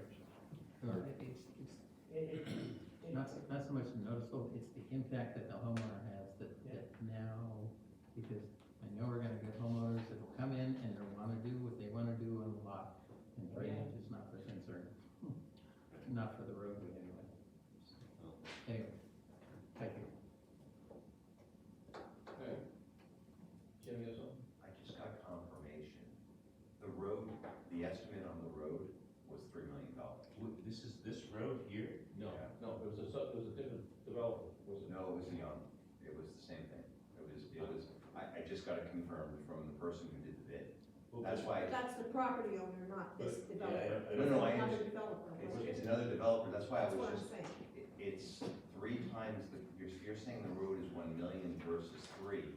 I guess the only question I have is I'm trying to understand why, because when I found out that it was not being developed, I kind of was like, oh, and then I found out that it was the road cost, and I was like, whoa, when I heard the dollar figure. It would be interesting to see the road bid. I'm gonna try to That'd be great. get the specifications so that it might help this last thing you or we want is for a road not to go in the way it should. And maybe go way over bid. Yeah, we'll probably not accept that bid. No, I know, I'm just saying this bid looked, Well, but you've been working with one of the state's bigger, Yeah, I mean, we're working with, I mean, they're working with Severino is probably the second biggest construction company in the state. We're pretty Who's got a number confident. on this thing, so. Pretty confident. Yeah. okay. Who built the bridge over the swamp? Yeah, and that was from, is that quote or bid was from a previous I'll find it out. Joe, developer All right, looking so at the what- property, it could have just been all pure speculation. Joe, in the interest of time, can you go through the 3 waiver requests? Sure. And read them through? Yes, so, we submitted an updated waiver request letter dated September 13th, to summarize the waivers that are currently still needed, which are 3 of them. We have, section 5.E, angle of intersection, requesting a waiver for the intersection at Downing Way. We're now providing a 100-foot tangent section at this intersection. In discussions with the town planner and town engineer, it was decided that we would need to ask for the waiver. However, in review, we feel that it will create a couple of benefits. The first and foremost benefit is that it will create a better roadway alignment that will discourage drivers from using Downing Way, as the angle of intersection is tighter than the regulations require. This will promote travelers to head towards Nimble Hill Road. Also, larger vehicles utilizing the roadway will also use Nimble rather than Downing Way. And this is right at our, right at the intersection of our second means of egress. Okay, so that's, just quick enough. We had some discussion about that from people, maybe, about who were coming in, they were concerned about traffic being on the road. The applicant does bring up a very good point, I think, because I was looking at ways to discourage traffic going into Coleman Drive, so I don't know if there's any other discussion about this waiver. It's just a point that I'm bringing up, and something to remember that was brought to this board. Concerns from people on Coleman Drive, so the information I have right now, it sounds like a good idea. I was thinking about speed humps versus speed bumps, you know, the difference, I hate them, but that was a possibility. There's people even talking about putting a gate across the road, which is, probably the last thing I wanna do. But I think this here probably, I think people will naturally wanna just keep going down the road, not going to home, so in a way, based on what I know, I will support this. Anyone have any other discussion? Do you want to consider a narrow pavement for this as well? What? I'm sorry? couldn't hear you. Do we want to consider a narrower pavement for this particular angle, that might help, and also reduce the traffic as well? Just a thought. Just eliminate the road from So, Ask for a waiver on my feedback is that I don't think anybody in their right mind is ever gonna use that road unless there's some reason you can't get out to Nimble Hill Road. If you're coming from the cul-de-sac or at any of the lots beyond that road, this is gonna be a brand new road, brand new pavement. there's absolutely no benefit of taking a hard right and going back around Coleman. It's gonna add a lot of length if you're coming to town hall. And then, because that's a tighter turn than we normally allow, I think narrowing the pavement there, Chris, I don't know if it would actually work. I don't know if you have a thought, Eric, but I just don't wanna keep going down the rabbit hole of narrowing down the road. I don't think we wanna narrow the road, I think that alignment It's gonna accomplish everything we need. Yeah, it accomplishes exactly what we're looking for, and, yeah, people will use it. It will be someone who's going to dinner someone on Coleman Drive who's going to dinner on Shackford. That's it. And kids are gonna use it to play street hockey. And I think people walking around use it a great deal. Oh, yeah. Yeah. More than that, and for that reason, I think it's a great. I think it, And the angle of road, of the turn, and the length of the turn is irrelevant for walkers. So from the standpoint, I think it facilitates, a connection there. Okay, all set? Is there a motion to? Do we wanna, Carrie's here, so we better, language. oh, jeez, I knew she was gonna say that.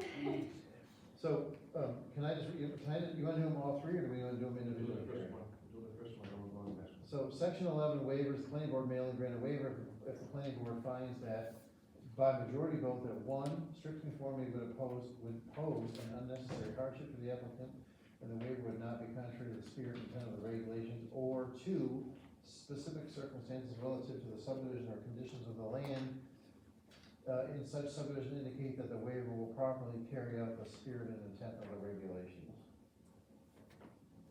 I think the whole purpose of the road that's going in there to begin with was to get us beyond the 1,500-foot mark. That's the only reason why I see that as being reason, and making sure that for egress, emergency access and so forth by emergency vehicles, we require that this particular road. And when we stuck to that, we need to do it, I think for that reason alone is what we should be doing, so. So because of the specific circumstances of the subdivision, Yeah, you're and gonna the length of the subdivision.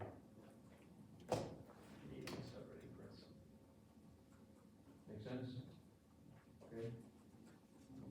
So do you want a motion? I do. So maybe. So based on the contingencies of the lot available for cross-access on the other way, to maintain a 1,500-foot plus, road development, that, we waive the radius of the turn. Intersection. Yes. Based on specific circumstances relative to the subdivision. Yes. exactly. What I was trying to say, I guess I didn't say it properly before I carried. That's what you said, I heard what. I heard it too. I heard what Kerry said. Yeah. I thought that you You know, understood. Jerry, I appreciate you saying that, but a blanket statement like that needs to have some particular details in that. Otherwise, it's no better than anyone just using a blanket form for anything they want to do, so. I wasn't saying that to replace what you said. I In think addition. it was an addition, because you said the facts that support the finding, and mine was the finding, so both of them together. Okay. Yep.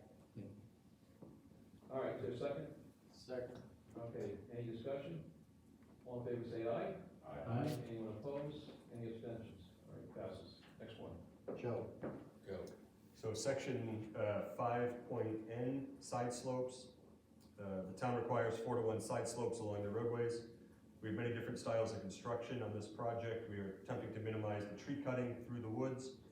Along the entrance of Shackford Lane, we have a 2-to-1 slope proposed in the field on the left as you come in. We have vertical retaining walls through the wetland crossings of the stream. And we have 3-to-1 slopes in the 3-to-1 side slopes in the fill sections of the roadways. We are proposing curbing and minimization of wetland impacts and buffer impacts, and the reduced side slope allows us to minimize impacts on the property. And obviously the curbing is only for that first section of road till we get past the wetland buffers and the wetland impacts in the intersection. In the what section? The Intersection. the intersection of Downing and the wetland impact sections that we have just beyond Downing where the curbing ends. It's approximately station 12 plus 50.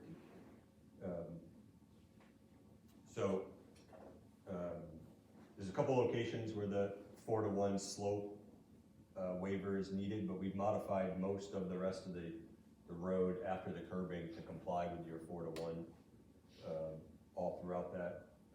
So it's really at the entrance. You can see on sheet P1, we have the entrance along Guy Young's property, and then we go right into the vertical retaining walls.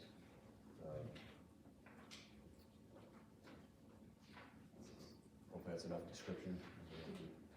The only thing I have, would like to ask you on, I think you answered this question already, on the slope that as you enter Shackford Lane, on the left-hand side, there is a swale on the left-hand side of the road, is it not, There is not, there's curbing on the left side.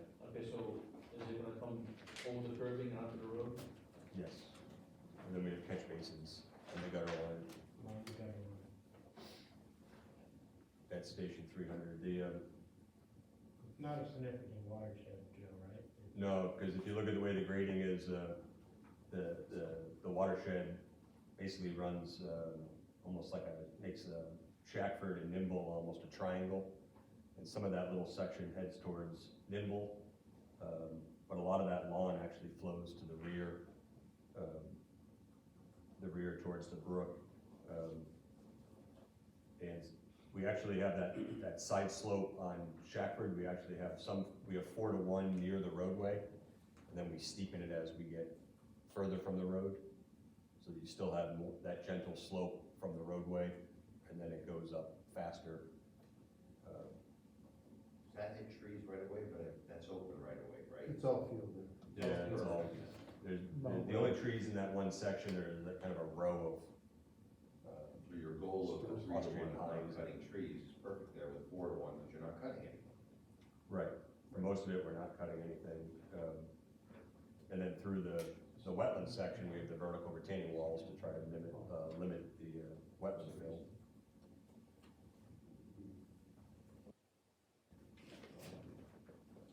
Any discussion with anybody?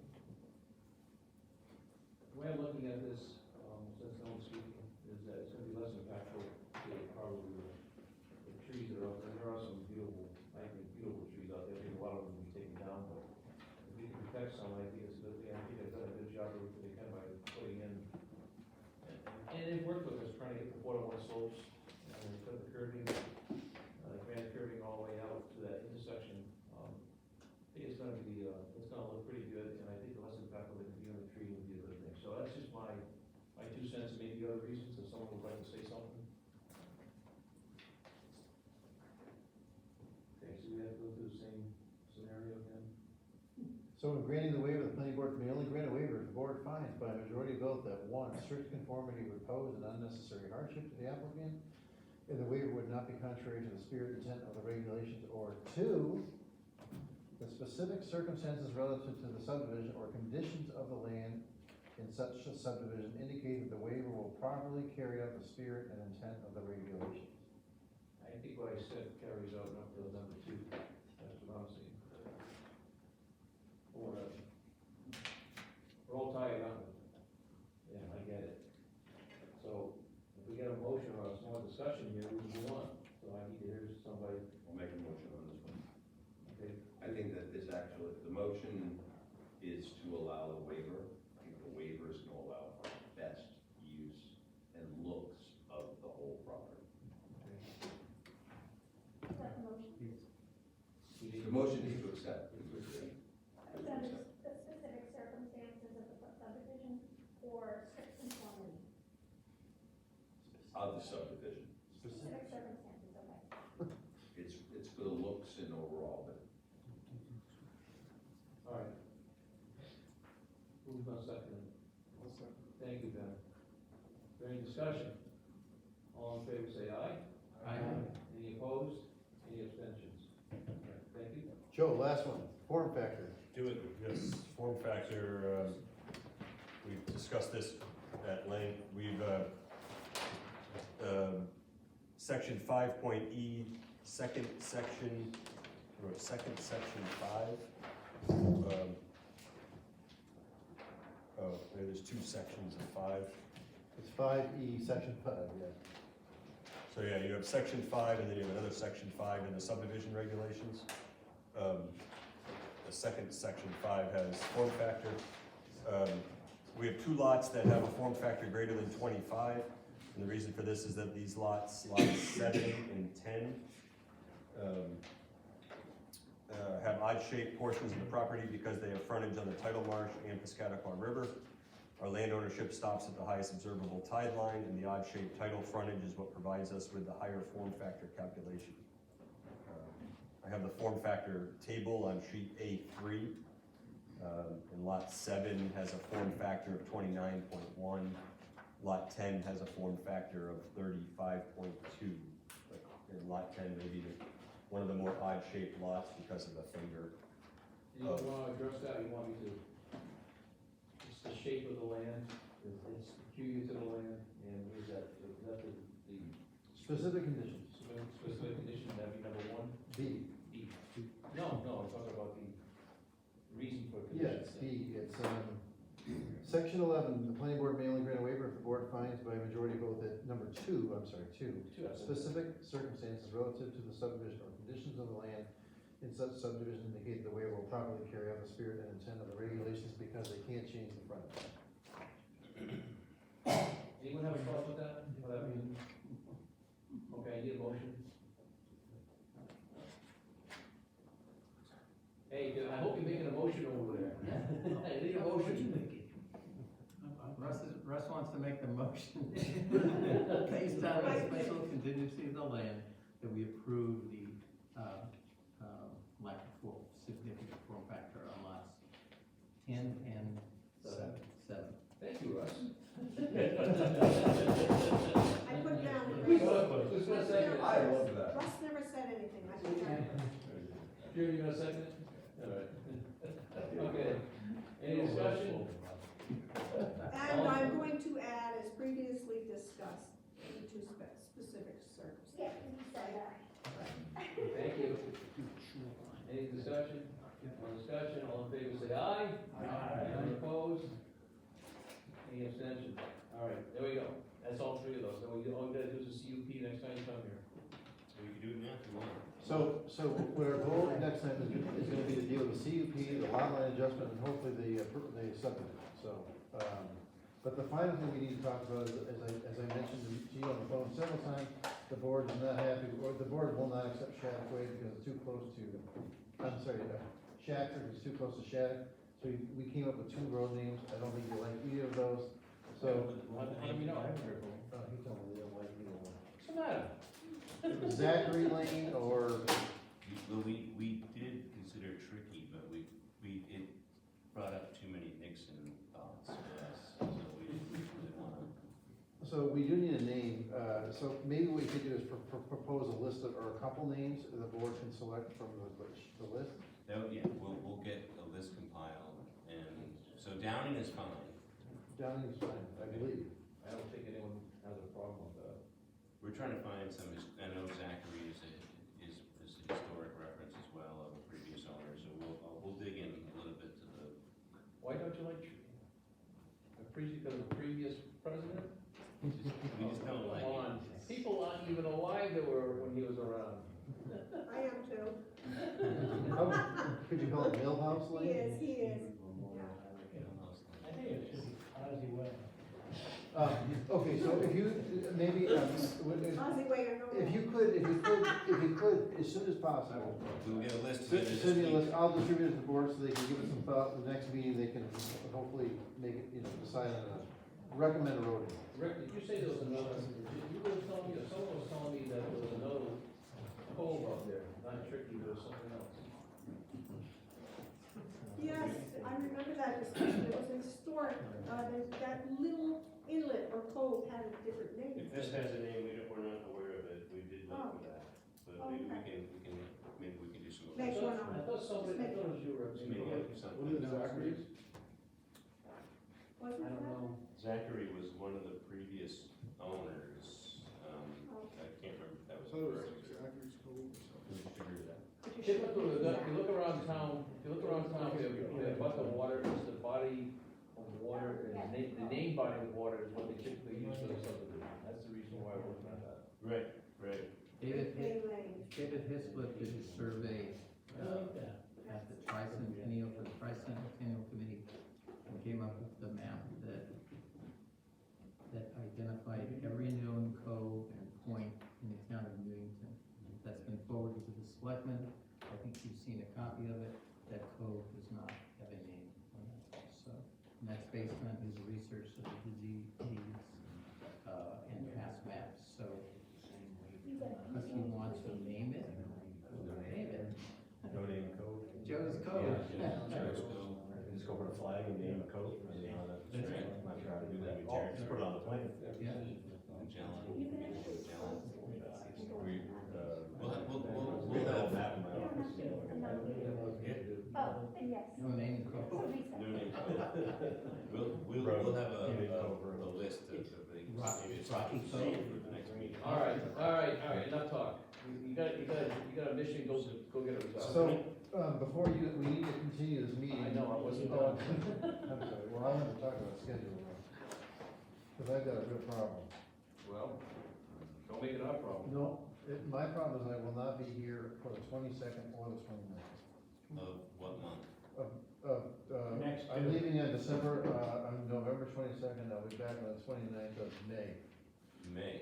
So I will not be here on the 22nd or 29th, which it doesn't mean you can't have a meeting, but, if we stick to the normal planning board meeting schedule, it would be the 13th and the 27th.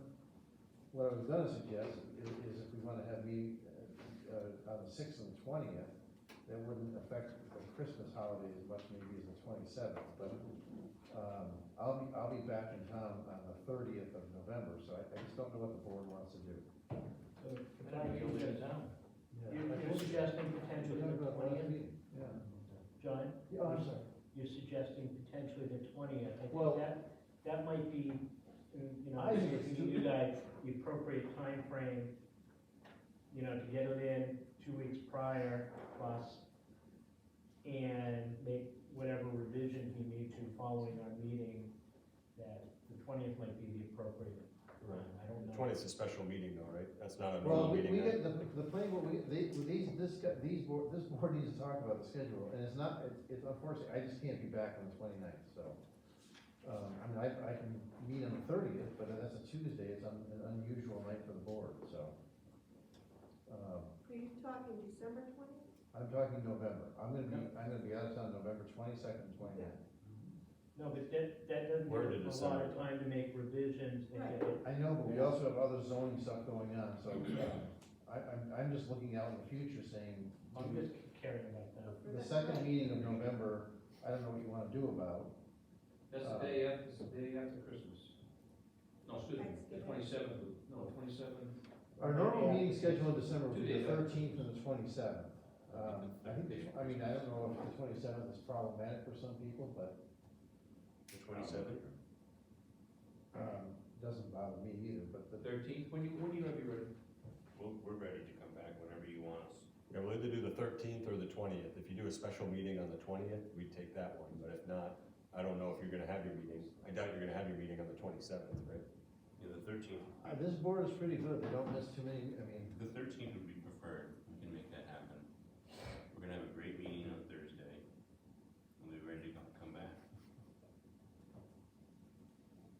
We're not gonna meet for another month. well, no, we have the first, I'll be back, I can meet on the 30th of November. But I'm looking at December thinking, I almost think it might make more sense to meet on the 6th and the 20th rather than the 27th, but doesn't matter, I don't care, whatever I'm not going anywhere in December, so I'm wide open. Well, if we have no other meetings this month, today's the 8th, and we're now talking about the 13th, that's a month. Well, we have December 13th, I'm available, the only 2 nights I can't be here, the 22nd and the 29th.